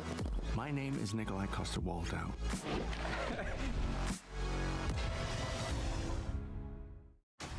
Power Players is back, and we're strapping into Formula One. Weird boom, boom, boom, boom, boom. It kind of never ends. This season, business has never moved faster. Remember, some see heroes. Others, only egos. We see the era of billionaire athletes. A fad to some, the future of money to others. We see crypto's trillion-dollar swings. The end of jobs, or the end of human struggle. We see the endless funds fueling the AI hype. While others follow the noise, we follow the money. Step into a flying taxi. And if that's not radical enough for you, this one has no pilot. In the air, please do not touch the door. Okay. I can't believe I'm doing this and that there's nobody flying this. We're about to lift up.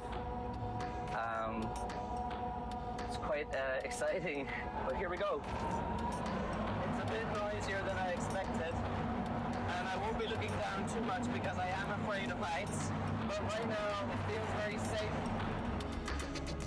My colleague did take a flight in the EHang autonomous eVTOL, which is like a little bubble, and he described the experience as slightly unnerving, slightly exposed, noisier than expected, but something that he got used to by the end of the flight. When you think about it, it's a very novel experience getting in an aircraft with no pilot.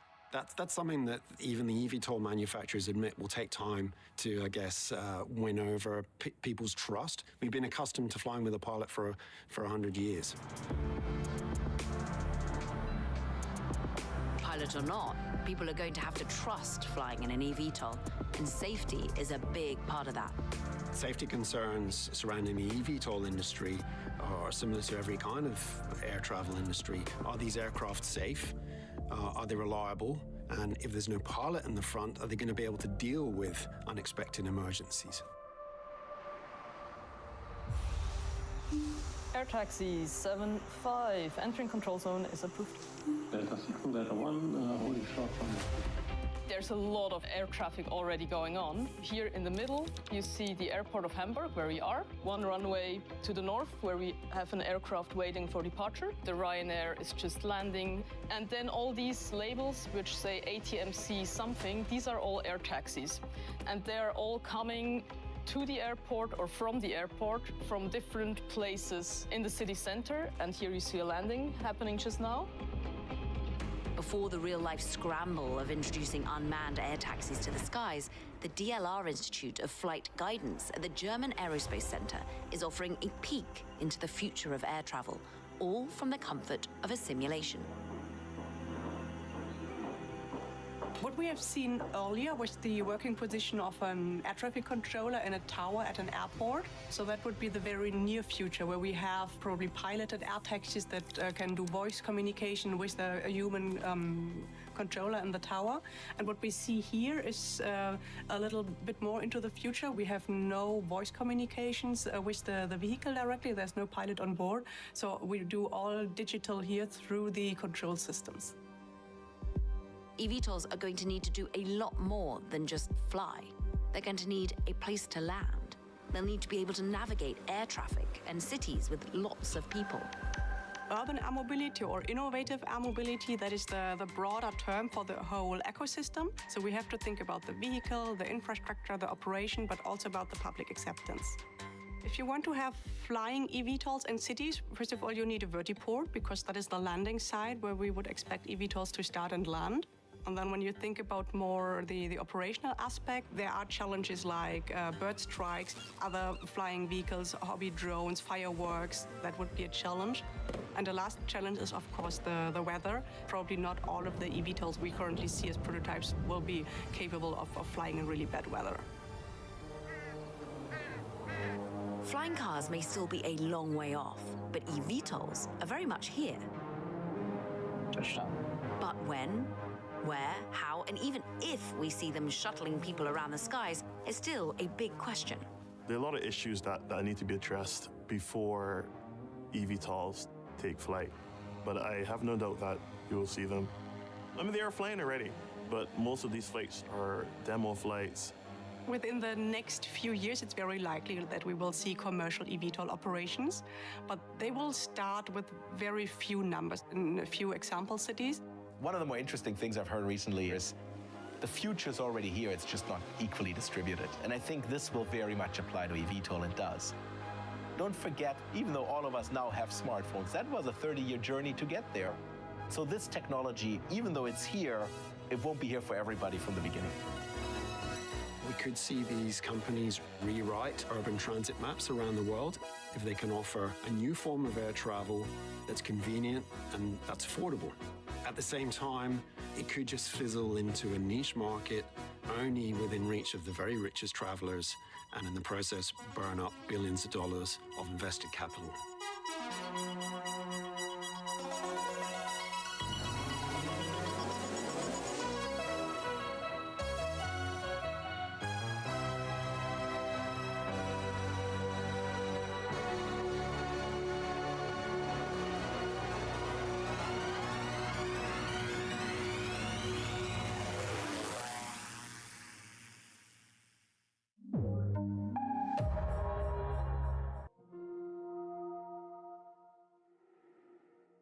From tech power. In a world of seismic change, will your business shape the future or be shaped by it? How will we capture the imagination of tomorrow's consumers? Overcome operational constraints to focus on future growth?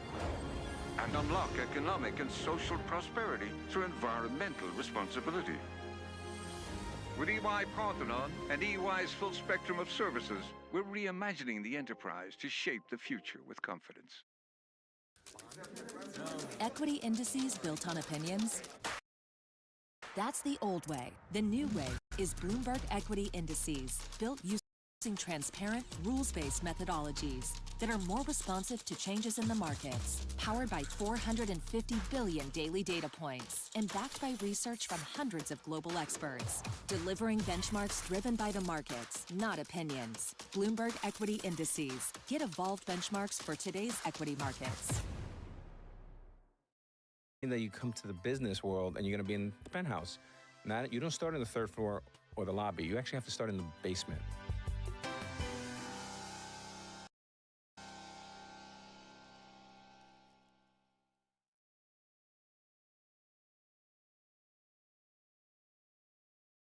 One, two, three, ho!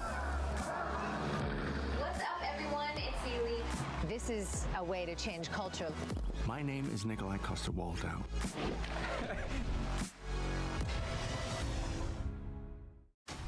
Power Players is back, and we're strapping into Formula One. Weird boom, boom, boom, boom, boom. It kind of never ends. This season, business has never moved faster.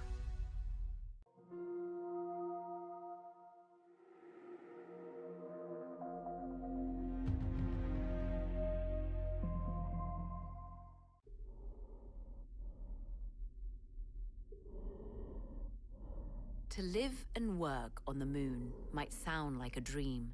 I was strolling on the moon one day in a merry, merry month of December. May. Or a complete nightmare, depending on who you ask. The moon is terrible. It's a terrible place to be. Extremely inhospitable place. A very dusty environment. Extreme temperature swings. It's a lot of radiation. The moon gets bombarded by meteorites. Microgravity conditions. Solar flares.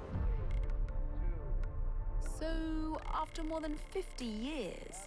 We're sending humans back to the moon. One thing that Apollo got a lot of criticism for was the fact that we kind of just went there and left flags and footprints, but we didn't stay. Today, the vision is to build an architecture that allows a lunar ecosystem to emerge to support continued activity on the moon. If successful, these endeavors could redefine the boundaries of human life and exploration. Essentially, we're working to build humanity's home on another world. We want to deploy our presence and our understanding on the moon because it will just be a springboard to the next. It will require the highest levels of scientific discovery, technological advancement, and, well, money. I'm talking about tens and hundreds of billions of dollars. These investments we make today will have a direct impact on our future space economy. If we can actually find ways to sustain businesses on the lunar surface, then what's to say we can't find ways to sustain businesses on asteroids, on Mars, other areas of space that we're not even thinking about right now. It all starts with getting back to the moon.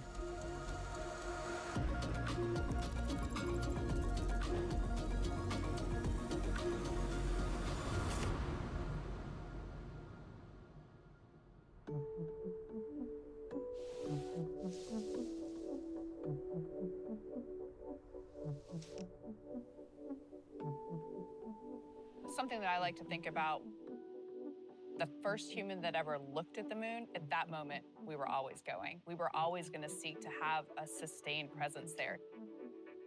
We're ready to go back and to stay. We have the technologies that are going to enable us. So it's really just always been a part of what had to happen. I'm about 2 cycles lower on this chair than when we started, so it doesn't matter to me, but I wanted to give you the opportunity. Please keep that. Don't cut that. These are the Artemis II astronauts, and they're destined for the moon. Well, Artemis in Greek mythology is Apollo's twin sister. It's one small step for man, one giant leap for mankind. I think our generation appreciates having a program that now we get a chance to take our own moonshots, right? What we call great things that humans accomplish. This is our generation's opportunity to send humans into deep space to explore. Now, it might seem strange to say the moon, our closest celestial neighbor, is in deep space, but it is wildly far away. It is 1,000 times farther away than the International Space Station, which is in low Earth orbit. So the fact that we were actually able to reach it back in the 60s is quite impressive. Now, we're coming off a decade of massive and unprecedented venture investment in space. This is Carissa Bryce Christensen, founder and CEO of Bryce Tech, known for data-driven analysis of the satellite and space industry. The world of lunar exploration today is a lot more expansive and inclusive, so that certainly introduces some chaos, and it also broadens the opportunity space for new actors, new innovators, new investors, new companies. As of January 2025, the space economy is worth nearly $600 billion, which is on par with the global semiconductor industry or the entire global sports market. Surprisingly, most of that money has nothing to do with the moon. The lucrative business of space, the $100 billion markets, are associated with satellites. Almost everything we consider part of the space industry is directly linked to life on Earth because the tech is designed to serve us humans. Thus far, the moon has been seen as an opportunity for government-funded exploration, not necessarily business. But we know the commercial satellite companies of today wouldn't exist without the technology, innovation, and investment from the space race. Can modern government interest in the moon open the door for commercial companies to thrive and create new business opportunities even further out in our solar system? The overall space economy is projected to be worth $1.8 trillion by 2035. And theoretically, the moon could become a bigger, more commercial slice of that money pie. If the companies pursuing lunar endeavors can master the technology and figure out that one very important thing. Customers. They need a value proposition that delivers something that people want to pay for.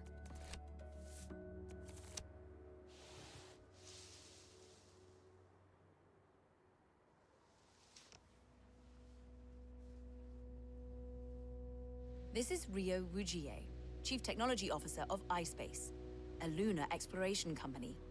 Here at Tsukuba Space Center, we are using the Japan Space Agency's facility to carry out our assembly, integration, and test activity.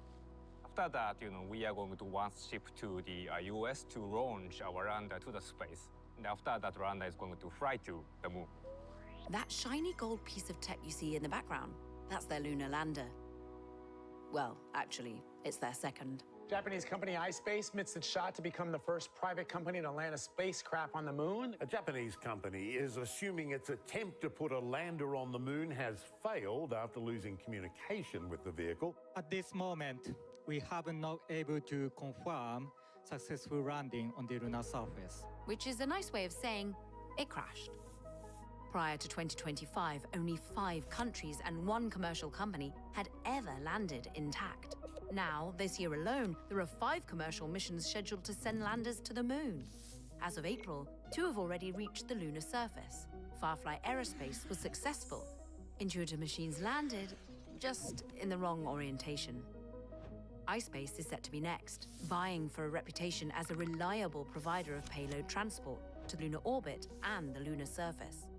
Payload transport is one of the most obvious ways to make money in space. Payload is synonymous with passenger or cargo. So, if you've got a vehicle with available space, you can let people pay you to transport their payloads. Payload transport. Whether it's a satellite company buying space on a rocket or a government agency buying space on a lunar lander, anything going into space needs a ride, and a reliably consistent one at that. In the case of the moon, a ride that can land. Landers must arrive with enough fuel to operate large thrusters that slow the spacecraft down for a soft landing, hopefully avoiding the many craters and rocks that speckle the surface. The most challenging part should be our landing, the operation, because we don't have, the lunar environment. We don't have a, like a field to simulate lunar environment, including gravity and so on. We still have a lot of unknown factor there. A lot of these problems can only be solved by taking the risk and sending more missions to the moon. Simultaneously, there are some clever solutions being developed to help answer big questions from right here on Earth. From tech power players, Do you get recognized? to Hollywood moguls, the circuit is back. It's like the physical manifestation of a dream that I've had for a long time. Meeting the architects of influence at the speed of culture. Where the future isn't coming, I love a little chaos. it's already here. So we're looking at the future right now. Is that what we're doing? Feels like it. Watch The Circuit with me, Emily Chang, on Bloomberg Originals and Bloomberg TV.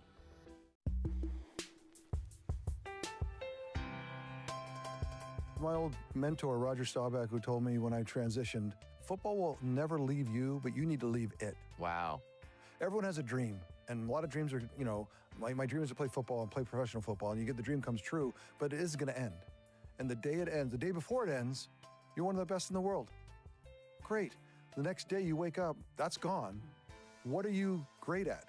And the truth is, nothing, right? I'm not great at anything else. I talk about it all the time, Steve, is this whole idea of it's not from penthouse to penthouse. And what I mean by that is you played for 15, 20 years and you're in the penthouse. That doesn't mean that you come to the business world and you're going to be in the penthouse.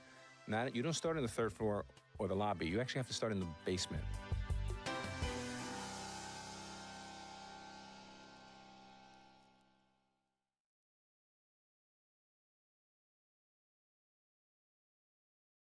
One, two, three, hold! What's up, everyone? It's Sealy. This is a way to change culture. My name is Nikolai Coster-Waldau.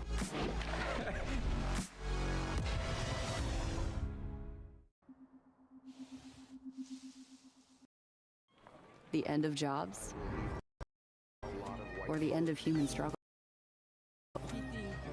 We see the endless funds fueling the AI hype, while others follow the noise.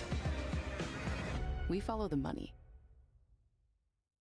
Here, essentially, is an operational training facility used for testing new technologies, for training astronauts for future missions. But the real key feature about what we've done here is we've basically tried to recreate the lunar surface. The moon is covered in lunar regolith, a deceptively hostile sand-like substance. It is extremely dusty, electrostatic, so it sticks to everything, and it's razor sharp, presenting all sorts of challenges for humans and equipment. And that's just one of the conditions this facility mimics. On the one side, we have an offload system for gravity. On the other side, we have the illumination conditions you will face once you do operations on the surface of the moon. We can even freeze part of the soil because it's rather cold there. So you have on 700 square meters the capability to have the conditions you really face at the surface of the moon. Even still, one could say we've only scratched the surface. The moon, you can consider it a bit like the eighth continent. If you took the surface area of the moon and flattened it out into a rectangle, it would be about the size of the continent of Africa. There have been a dozen of people walking on the moon a couple of decades ago. Can we say that in a couple of hours, a dozen of people have explored a full continent of the size of Africa? I don't think so. It'd be the same as us saying, we've been to the beach and now we think we know the ocean. There's so much more of the moon. The more we learn about the moon, the more effectively we can use it as a proving ground for the capabilities needed to go beyond. We want to go to Mars. We want to go the next step. And to go to Mars will bring us additional challenges. These kind of representative environments allow us to get familiar with the challenges of working and training on the moon and getting ready for that exploration that we anticipate in the next decade. I think it becomes important to see how we can actually create an economic case around exploration of the moon. The moon, although it looks like a desert, in fact is loaded with very valuable resources. So there's a lot of metals bound into the regolith, there's a lot of oxygen on the moon. I mean, nearly 40% of the moon is oxygen. So that's very valuable resources. Where there are resources, there's the potential for in situ resource utilization, or ISRU for short. Essentially, the use of whatever we can find locally on the moon, or any other planet for that matter, to enable our work or life there. One of the main motivating factors that NASA has used for going back to the moon is the recent discovery of water ice on the surface of the moon. The constituents of water, hydrogen and oxygen, are the main components of rocket fuel. When you travel to space, right now, you have to carry all of your fuel with you. And fuel is heavy. Every pound that you launch into space, that adds more dollars, that adds more weight to your rocket. So if we can find resources that we can use on the moon that will save us money. It could also create ways for people to sell the resources and make money off of the moon. There are many ideas relating to that, from resource extraction for purposes of fuel or finding unique resources that are valuable on Earth, to one of my favorites, which is the idea of moon rock jewelry. From there, the business possibilities only get bigger and more expansive. A thriving lunar economy would mean that there's so much more potential for ways to make money and to explore space that we just haven't dreamed of yet. Even as we wait for the pieces of a viable lunar economy to fall into place, there are already customers interested in the moon. Now, almost more than 25 years ago, I had an idea. Then I did the stupidest or the bravest thing I've ever done. My name is Michael Jenberg. I'm an artist. In the broader sense, sometimes they call me an entrepreneur, or I don't know, but I'm an artist, basically. His current project? To put the very first house on the moon. Sort of. I'm Swedish, and it is a typical Swedish house, and we're actually sitting in one now. This is from 1758. I was raised in one. My parents was, my grandparents was, and even further back. So I was working with that concept, and I had this idea that the ultimate piece of art would be to put a red house with white corners on the surface of the moon. The interesting thing, I think, is the size here. So yeah, not a full-scale house. I mean, this is really insignificant here. I mean, it's really nothing in a sense. But on the moon, it will be totally alone on this enormous, vast void of kind of nothingness. So in my mind, it will be enormous in a sense. Doesn't have any purpose here at all. It only gets a purpose when it reaches the moon.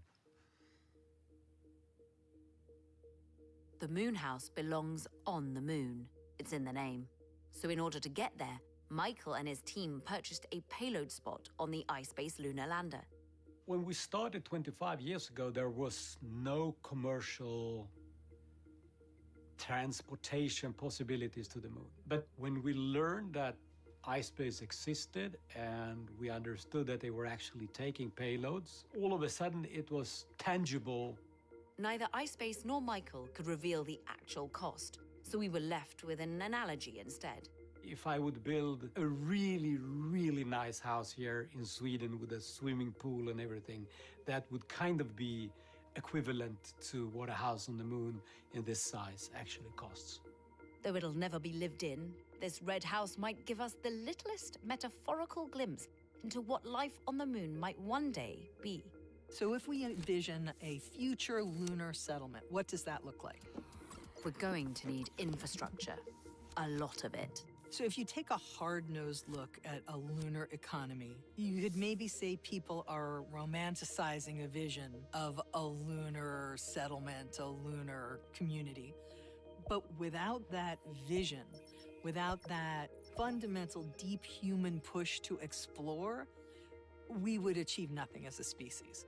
You need big thinkers, you need visionaries, you need those people who think beyond the feasible in order to achieve anything. Got it. We need visionaries and big thinkers, and definitely lasers.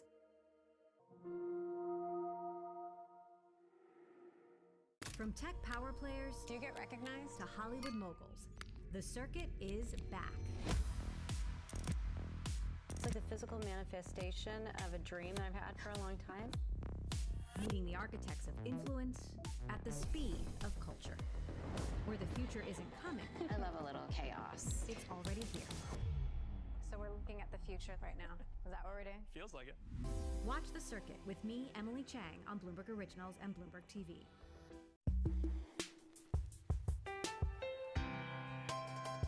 My old mentor, Roger Staubach, who told me when I transitioned, football will never leave you, but you need to leave it. Wow. Everyone has a dream, and a lot of dreams are, my dream is to play football and play professional football, and you get the dream comes true, but it is going to end. And the day it ends, the day before it ends, you're one of the best in the world. Great. The next day you wake up, that's gone. What are you great at? And the truth is nothing, right? I'm not great at anything else. I talk about it all the time, Steve, is this whole idea of it's not from penthouse to penthouse. And what I mean by that is you played for 15, 20 years and you're in the penthouse. That doesn't mean that you come to the business world and you're going to be in the penthouse. You don't start on the third floor or the lobby. You actually have to start in the basement.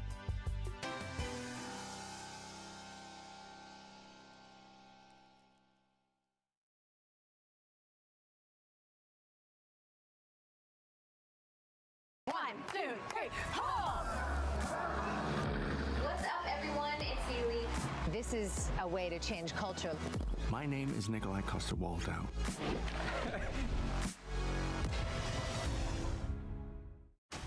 Power Players is back, and we're strapping into Formula One. Weird boom, boom, boom, boom, boom. It kind of never ends. This season, business has never moved faster.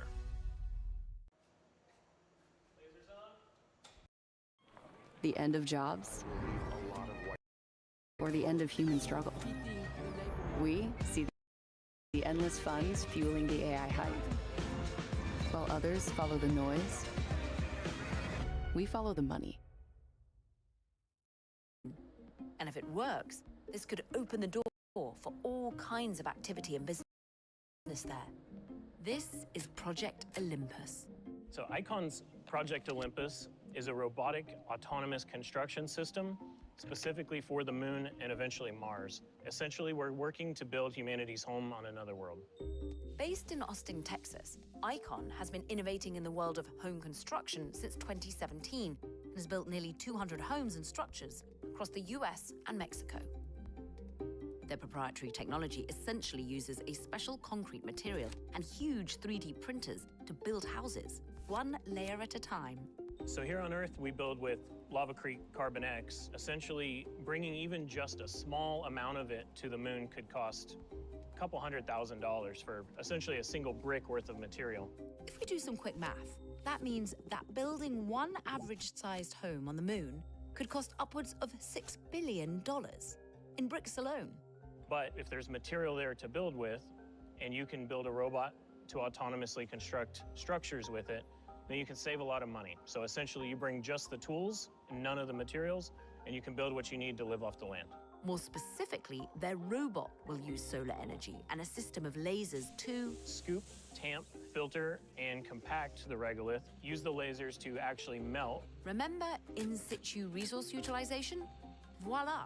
The dangerous, dusty lunar regolith becomes a structural ceramic that we can build with. So, assuming we can get this 3D printing robot and its lasers to the lunar surface, we're able to build things like landing pads, roads, protective structures, eventually habitats.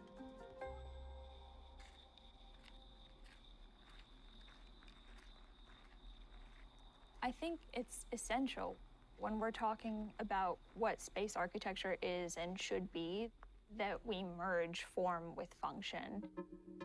This is Melody Yashar, Icon's Vice President of Building Design and Performance. And on a more cosmic note, she's a space architect. Of course, I think that it's important that space architecture aspires to represent the symbol for humankind's pioneering accomplishments in space, but it also has to solve very fundamental engineering problems of what it means to create a resilient environment in this very, very hostile and extreme landscape. So what might structures on the moon actually look like? So this was a concept for a Olympus architecture where we conceived of a torus-shaped habitat, which is what you see here, in various sizes that could house a crew of 4 astronauts for approximately 1 year. We were able to introduce these small pockets that we could introduce loose regolith into. This was a strategy to essentialize the 3D printing to the main structure. With this plan, builders, or builder robots, could rely on the lunar regolith and its natural properties to create a structure that serves as a radiation shield to protect humans, one of the major engineering challenges for building on the moon. We need to demonstrate that the technology can print autonomously and construct surface infrastructure autonomously. So there's a long roadmap. I think it's going to be at least another 20 years before we can consider how 3D printing can be incorporated within the design of a pressurized habitat. So, say the technology is ready for all of this development on the moon within the next 2 decades. It begs the question, what kinds of protections and regulations will be necessary as human activity expands out into deep space? Back in 2020, the US Department of State and NASA launched the Artemis Accords. The Artemis Accords are a framework. First and above all, a political signal initiated by the United States of America, looking for partners in their endeavor to explore the moon.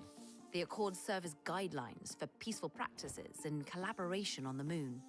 To date, more than 50 countries have signed the agreement.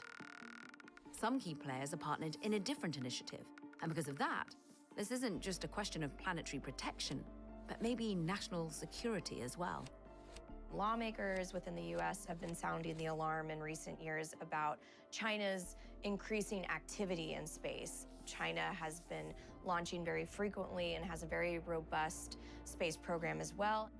One concern from lawmakers is that the moon can be considered a military high ground. So if China were to place certain assets in the lunar vicinity, they could potentially have the high ground over assets in low Earth orbit or in geo orbit. We are back in a situation where we are more in a, let me call, tense world on a geopolitical level. But I'm convinced that if humanity wants to go to the next step, we will have to find each other again. And I hope that the moon will be an opportunity for that.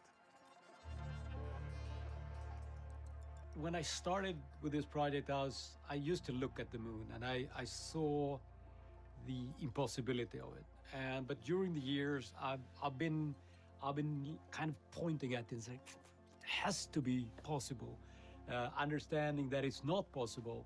And now that it's possible, I go there, I go out and I see the moon and I go like, hey, you know, it's like it's so much more, it's like something intimate. Curiosity and wonder have always been a driving force in the space industry, and this time is no different. But a lunar ecosystem and economy still have some big unknowns, from proving we can land consistently, to building infrastructure, to finding the resources to keep humans alive. None of this modern moonshot is guaranteed.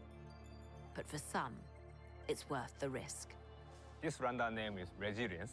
The resilience means continuously overcoming and working and keep challenging. This is exactly our mentality in this second mission.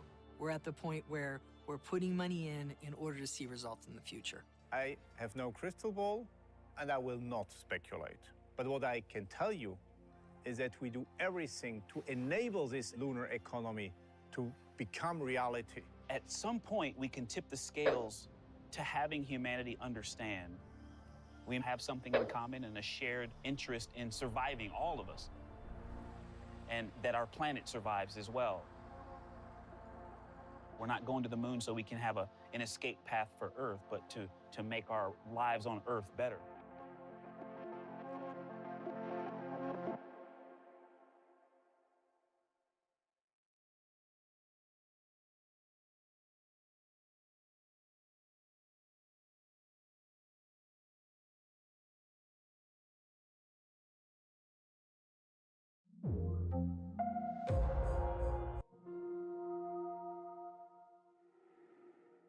From tech power play.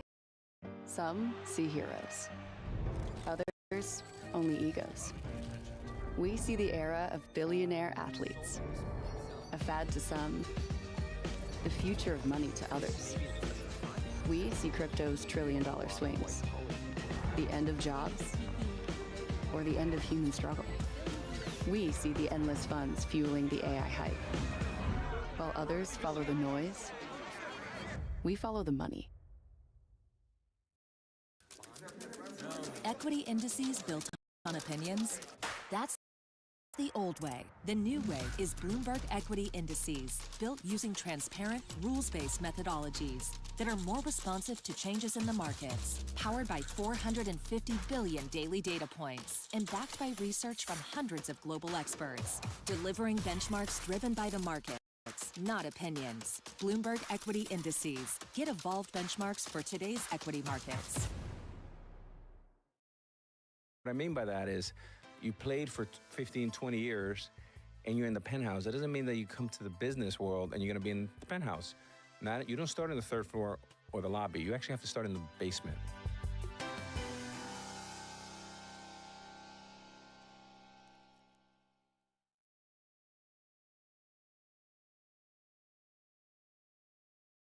One, two, three, pull! What's up, everyone? It's Haley. This is a way to change culture. My name is Nikolai Coster-Waldau.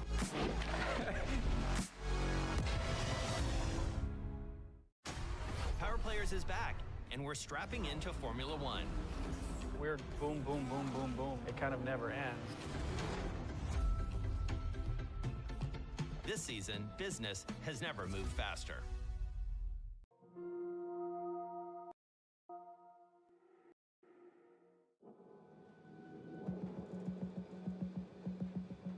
This live export ship should have never been allowed to leave port. Really safe. Really, really safe. And then we didn't get any other messages. And that was it. That was it. It's really hard to live a life where you're constantly questioning something so tragic.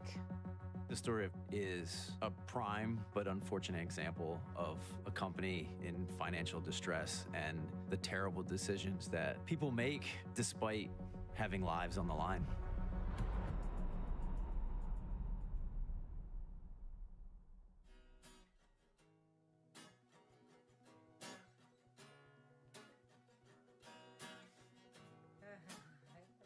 My brother was Will Mayprize. He was a stockman on live export ships. Oh my God. I just got out of the water. So I'm just going to show you this cave. His travel was a real thing of the family that we all loved. Whenever he traveled, he'd send us emails and always FaceTime us. Hello, family. So I've just arrived to my workplace. This job came up to go on this boat for like a month at a time to look after the cattle. It aligned with his travel and adventure aspirations. Live export is any international shipment, transport of live animals, whether that's cattle, poultry, anything overseas from one country to another, by sea, by air, or land. A handful of countries dominate the live export trade, including New Zealand and Brazil. The world's largest exporter, Australia, shipped 2.4 million animals in 2019. It's a growing industry, jump-started by demand from China over the past decade, for both meat and to build out their farming production. Other countries, particularly in the Middle East and Southeast Asia, purchase live animals because of cultural or religious preferences for fresh meat, or meat slaughtered a certain way. The global shipping industry is worth about $2 trillion. In contrast, live export consists of 150 ships, and it generates, the estimate is $120 to $150 million. Safety is a major issue with live export. There was an investigation done by The Guardian in 2020 that found throughout the 2010s, the industry was 2 times as dangerous as the rest of the global merchant fleet. The average age for cargo vessels is about 10 to 15 years old, whereas the average age of live export ships is about 30 years old. I'm Dr. Lynn Simpson and I'm an Australian veterinarian. In total, I did 57 voyages, mostly from Australia to the Middle East, but also to Russia, Libya, Turkey, Madagascar. Every ship leaving Australia has to have an onboard veterinarian to look after the animals and to report back to the government. The live export trade's difficult for some people to visualise. So they're like a multi-storey car park. Each deck's the same, it's concrete, it's cattle, it's concrete, it's cattle, it's concrete, it's cattle. And the animals don't have a great time. I don't believe anyone can go through those voyages and say we're doing the right thing by the animals. Oh yeah, looks like a bit of a rust bucket.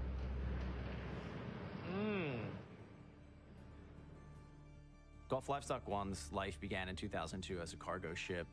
In 2015, the ship was purchased by a Emirates-based company, Gulf Navigation. Mark Hansel, out of Hamburg, Germany, managed the ship.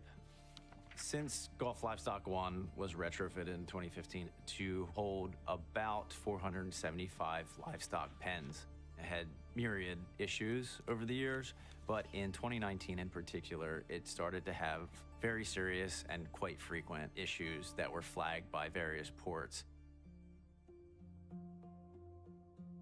In August 2020, the delivery for Gulf Livestock One was a standard one to pick up 6,000 head of dairy cattle and deliver to a port called Tangshan, China. They had a total crew of 43, 39 Filipino crewmen, 2 Australians, and 2 New Zealanders. Do you want to see something really gross? Really fucking gross? When speaking to Will on the ship, That's lovely. only really towards the end did he start to see the dodginess of what he was actually doing in those last few days.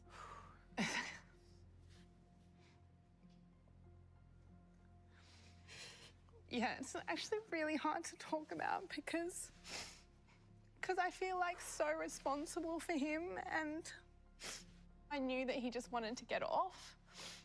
I could really sense it. So the ship leaves on August 14th. The very next day, Captain Doug reports back they're having engine problems, and it's going to take 6 to 8 hours to repair. For the next 2 weeks, not much is reported back to Mark Hansel in Germany. And then on August 28th, Captain Doug received the first report of a developing storm in the Philippine Sea. Mark Hansel did tell him take any type of stringent maneuvers that he deemed necessary in order to avoid this weather system. They put the onus on him. Pretty wild weather. Will just sent a video message saying, "This is what I opened the door to this morning." And that's just the water coming through, so the swell must have been massive. And you said, "Night, little bro." I said, "Night, bro. Stay safe out there in that big ocean." At that point, I thought that was just what it's like out there. But yeah, that was the night before. They went through the middle of the typhoon. 1, 2, 3, hold! What's up, everyone? It's Neely. This is a way to change culture. My name is Nikolai Coster-Waldau.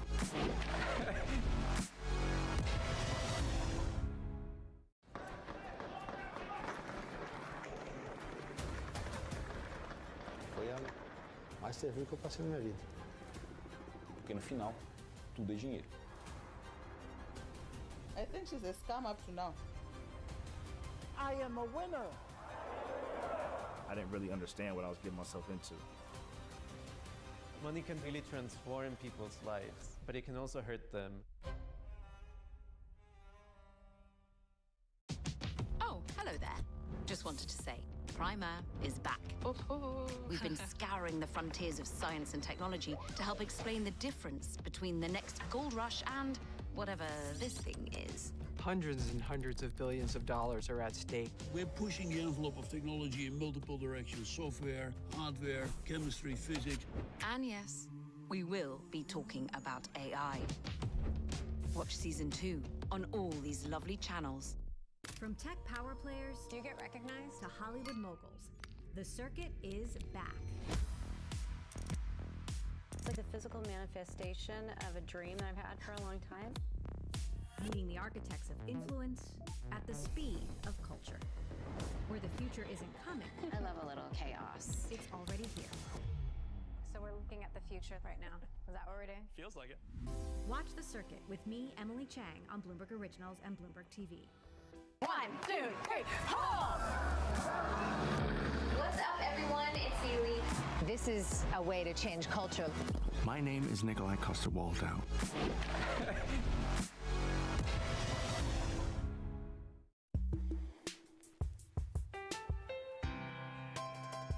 My old mentor, Roger Staubach, who told me when I transitioned, football will never leave you, but you need to leave it. Wow.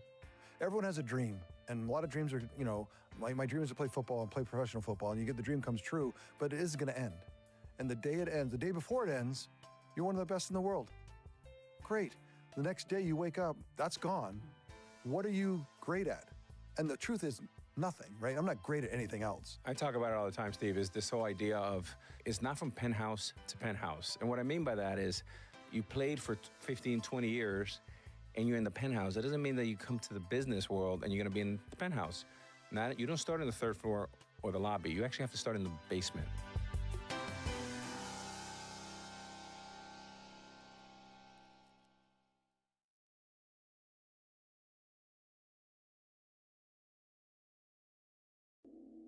On August 30th, this typhoon, now named Maysak, is developing and it's getting larger. It's going from a Category 1 to a Category 3. Wind speeds are reaching 100 miles an hour. Ships in the region are all heading out of the way. It's quite literally Gulf Livestock 1 as the only ship heading up through that portion of the Philippine Sea, directly in the path of Maysak.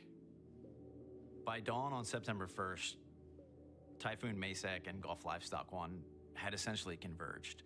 And yet, Captain Adug's communications with Mark Consult really betrayed the chaos that was going on board and at sea. The extent of the mechanical issue that evening, September 1st, was a complete engine shutdown. The ship drifted without power in the middle of a typhoon. Leading into the early hours of September 2nd, while the ship was still drifting against 40-foot waves, a huge wave hit and all communication ended. The ship disappeared in the East China Sea when it got caught up in a typhoon while sailing from Napier to China. The moment that I went to search, first thing in the morning, pick up my phone from my bedside table, search results in Google said Gulf Livestock 1 missing. And from there, it all kind of exploded. I was woken up about 4 in the morning by my sister. She was in hysterics, saying it's gone. And I just feel like it's not gone. It's there. We just lost it on the navigation. We tried to use every avenue we could to find out where Will was because there was nothing. A little after 1 a.m. on September 2nd, the Japanese Coast Guard received the first of 2 pings from Gulf Livestock 1's EPIRB system. On the afternoon of the 2nd, Japanese Coast Guard spotted a life raft, and as they got closer, they saw hands waving, and that was Chief Engineer Eduardo Sereno. Did you get some crew there also in Gulf? Or no? Oh. I'm only one? Only one? Yes. No other one? Yes. Almost 2 days later, they spotted another life raft, and in that raft was crewman J. Nell Rosales. The Coast Guard says it will stop its search on Sunday because there's another typhoon on the way. Typhoon Haitian is due to hit the same area where the ship went down. Japan Coast Guard did reinitiate search and rescue, but by then the search area was so diffuse and they were finding so little evidence of the ship. And by September 9th, Japanese Coast Guard officially called off the effort.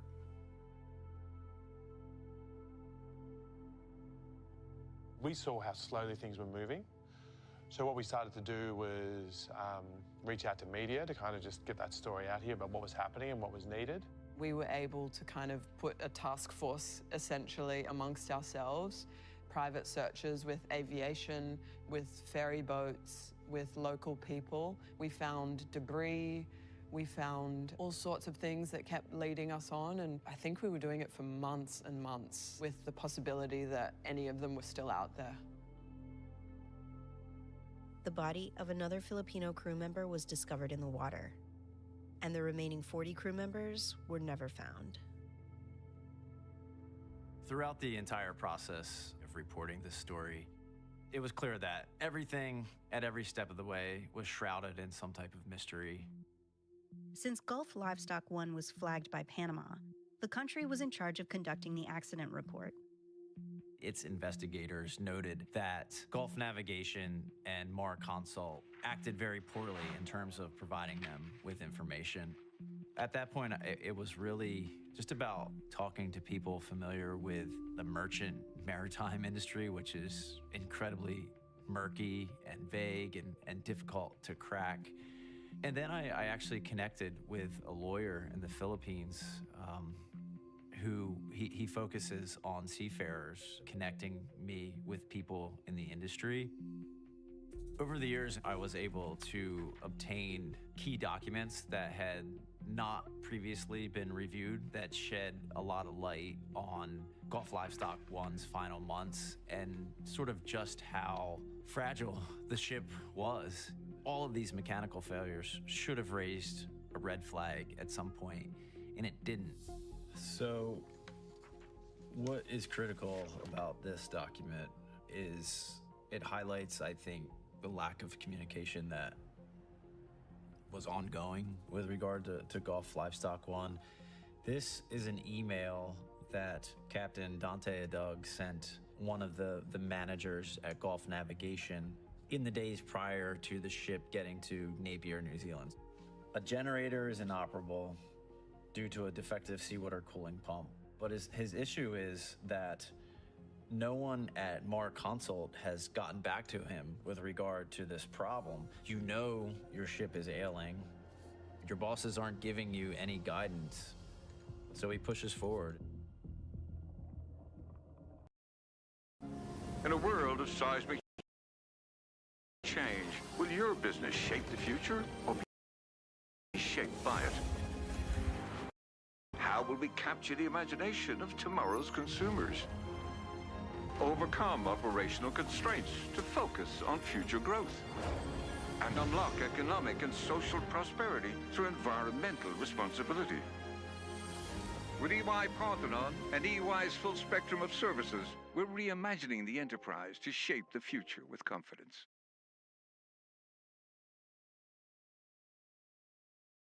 And what I was getting myself into. Money can really transform people's lives, but it can also hurt them.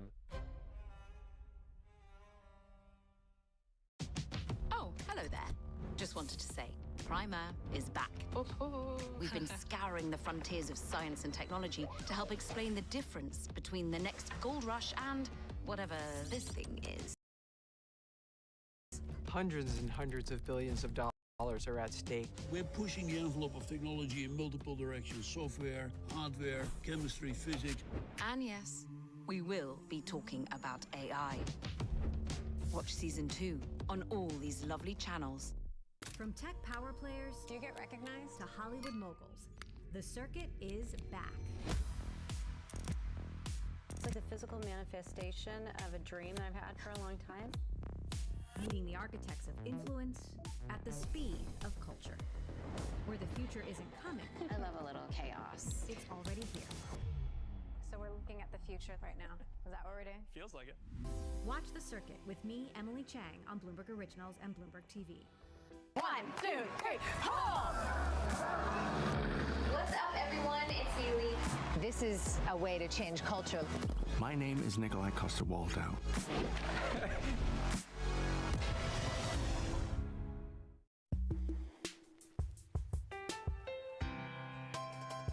My old mentor, Roger Staubach, who told me when I transitioned, football will never leave you, but you need to leave it. Wow. Everyone has a dream, and a lot of dreams are, my dream is to play football and play professional football, and you get the dream comes true, but it is going to end. And the day it ends, the day before it ends, you're one of the best in the world. Great. The next day you wake up, that's gone. What are you great at? And the truth is, nothing, right? I'm not great at anything else. I talk about it all the time, Steve, is this whole idea of it's not from penthouse to penthouse. And what I mean by that is you played for 15, 20 years and you're in the penthouse. That doesn't mean that you come to the business world and you're going to be in the penthouse. You don't start on the third floor or the lobby. You actually have to start in the basement.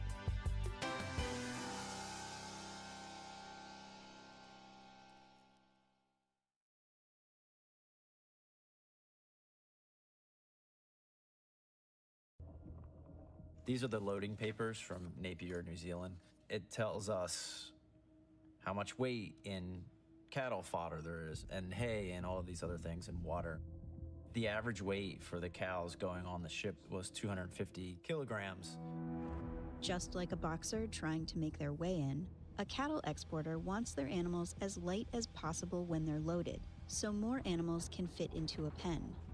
To do this, exporters in New Zealand were legally allowed to stop feeding them for up to 12 hours. They could be out by 10, 15%.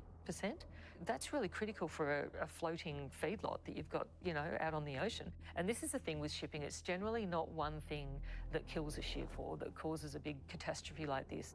Once the cattle are on the ship, they consume water, they consume feed, they gain weight. They're redistributing the weight of that water and that feed from one part of the ship to another. It all plays a critical role in the overall stability of a ship. And when a ship isn't stable, when it's ailing, and then it goes into a storm, it really has no chance. So what we know about Gulf navigation at the time is that the company was in financial crisis. And you see that reflected in the state of the ship over the previous year, with all of the mechanical failures, with all of the red flags. It was allowed to keep going.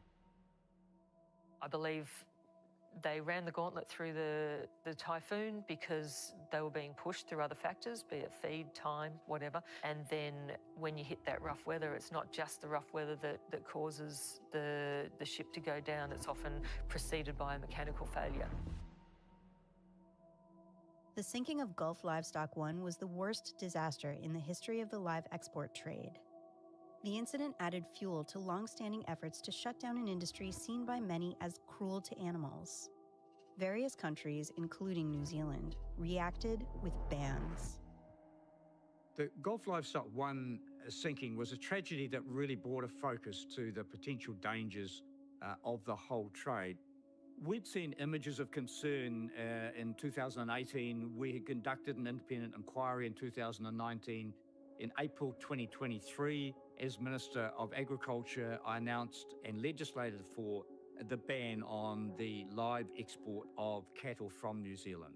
And now we have a government coming in with a promise of reinstatement. Most people are horrified and indeed are concerned about New Zealand's reputation. Australia, however, decided to pursue only a partial ban. The federal government has announced Australia will no longer export live sheep from May 2028. The government said that decision was based on welfare concerns during long journeys to the Middle East. For now, Prime Minister Anthony Albanese has promised not to ban cattle export. Farmers and exporters in the Northern Territory depend on the trade that ships cattle on shorter trips to countries like Indonesia and Vietnam. Australia has some of the toughest and strictest standards of all types of shipping, not just livestock. The standards for export of live cattle on ships are excellent. There's free choice of fresh water and fresh feed available at all times. We actually have less mortality on an annualised basis on a ship than what we do in the paddock with our production system. I think there is more work to be done in the court of public opinion for animal production globally, but also for live export and at point of slaughter. It's important that we're transparent about the production of food. The industry obviously needs to continue shipping livestock, and I think some companies have taken steps to be safer.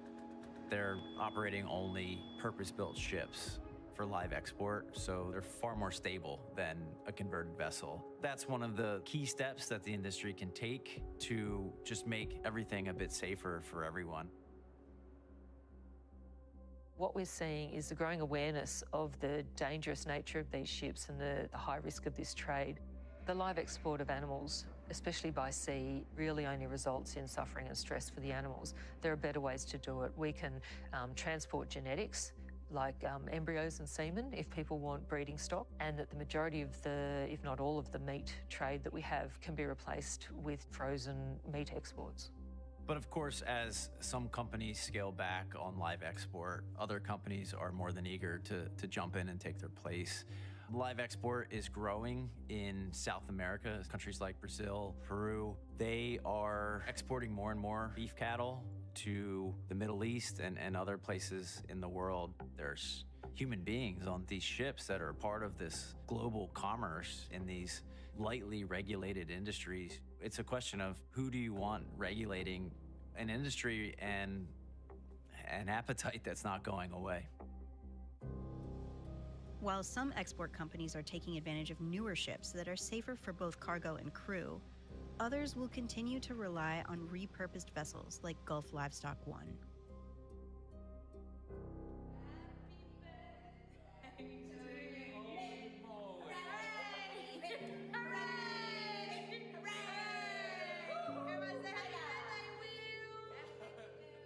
It's really hard to live a life where you're constantly questioning something so tragic, and it feels so unjust.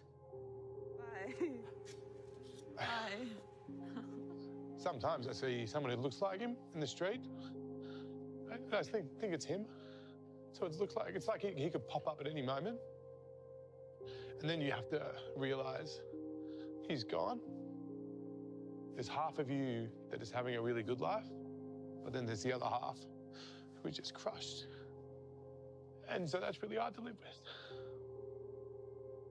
I still don't really handle it very well. Even using past tense feels so bizarre still. To lose lives like Will and the others, it feels so unjust.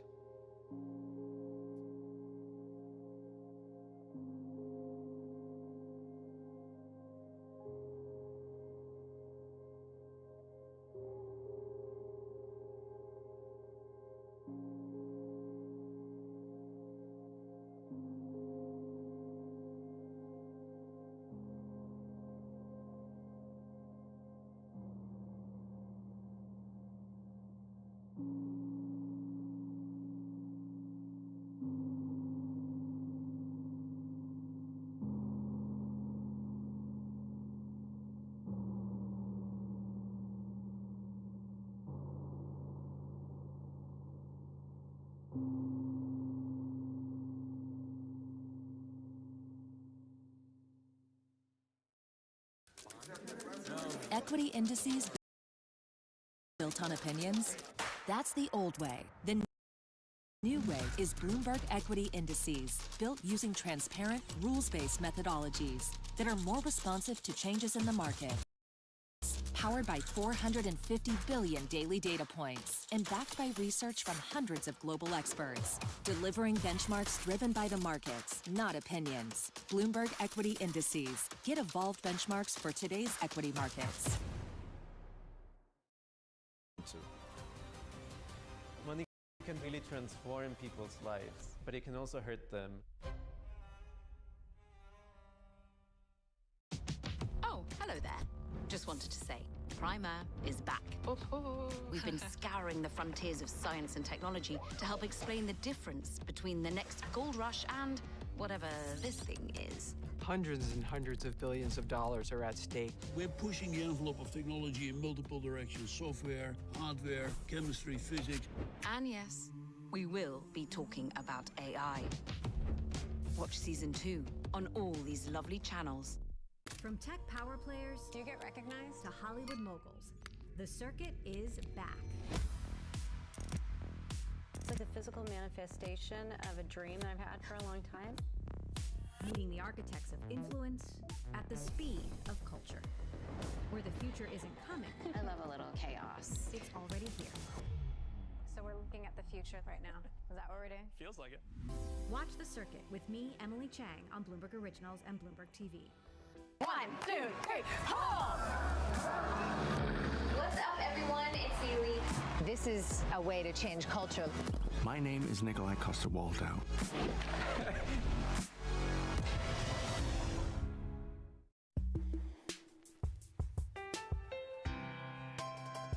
My old mentor, Roger Staubach, who told me when I transitioned, football will never leave you, but you need to leave it. Wow. Everyone has a dream, and a lot of dreams are, my dream is to play football and play professional football, and you get the dream comes true, but it is going to end. And the day it ends, the day before it ends, you're one of the best in the world. Great. The next day you wake up, that's gone. What are you great at? And the truth is, nothing, right? I'm not great at anything else. I talk about it all the time, Steve, is this whole idea of it's not from penthouse to penthouse. And what I mean by that is you played for 15, 20 years and you're in the penthouse. That doesn't mean that you come to the business world and you're going to be in the penthouse. You don't start on the third floor or the lobby. You actually have to start in the basement.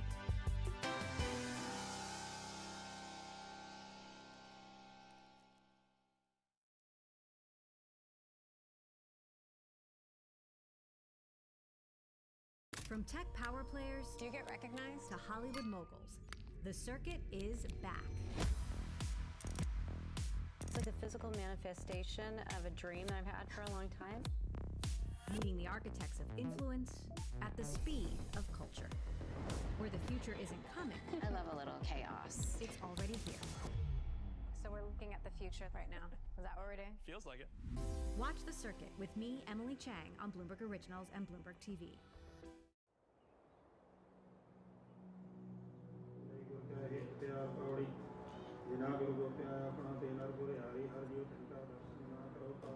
On June 18th, 2023, which was a Sunday, Father's Day, Hardeep Singh Nijjar was leaving his temple at the end of the day. There was a car that got ahead of Mr. Nijjar's truck, forcing him to stop. Two men approached him from the left side. The killing of a man outside a sick There's been a temple. murder investigation. They found Nijjar inside a pickup truck with gunshot wounds where he died of his injuries. Make no mistake, this is a political assassination. Around the same time, there was, according to U.S. prosecutors, a murder-for-hire plot unfolding in New York City against one of Hardeep Singh Nijjar's close friends. The only thing I knew at that time is that my life is in danger. And the governments of the US, of Canada, concluded that the murder of Mr. Nijjar and the targeting of Mr. Panun were initiated by people in some way connected to the government of India, which was angered by their involvement in something known as the Khalistan movement, the campaign for the Sikh religion to have an independent homeland in Punjab in northwest India. India has said allegations it was involved in Nijjar's killing are absurd. It has sought the extradition and arrest of some Sikh separatists due to what it says are links to terrorism. The issue is not about freedom of expression, but advocating violence and legitimizing terrorism. People in the Sikh campaign for independence around the world do have a habit of turning up dead.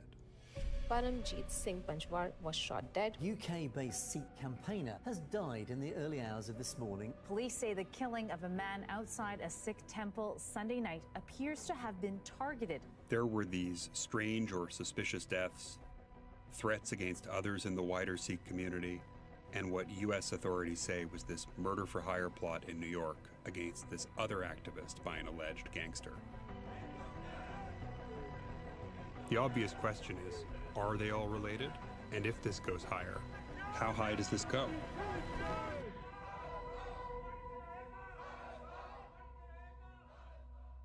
ਆਪਣਾ ਕੰਮ ਕਰੀਦਾ ਗੁਰੂ ਘਰ ਦੇ ਤੇ ਆਪਣੇ ਕੰਮ ਕਰੀਦੇ ਆ ਤੇ ਕਮਿਊਨਿਟੀ ਦੇ ਕੰਮ ਕਰੀਦੇ ਆ Hardeep Singh Nijjar was a campaigner for the creation of an independent Sikh state in Punjab, a hypothetical nation that advocates call Khalistan. India designated him a terrorist and accused him of being the chief of a banned militant group responsible for violence in Punjab. But Canadian police found no evidence he was involved in terrorism. We have also conveyed our firm rejection of the so-called Khalistan referendum and the politically motivated exercises by extremist elements. That night, Nijjar's Dodge Ram pickup was blocked by another car as he tried to leave the parking lot. The vehicle quickly moves and you see two individuals come up.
With Bob, you get everything you need under one roof.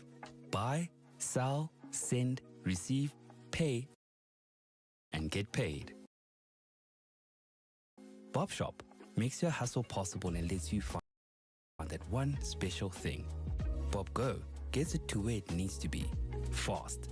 That means no hanging around, just pickups and drop-offs when it suits you. And Bob Pay makes every payment quick and simple. Shop, pay, go. Shop Pay Go with Bob.co.za.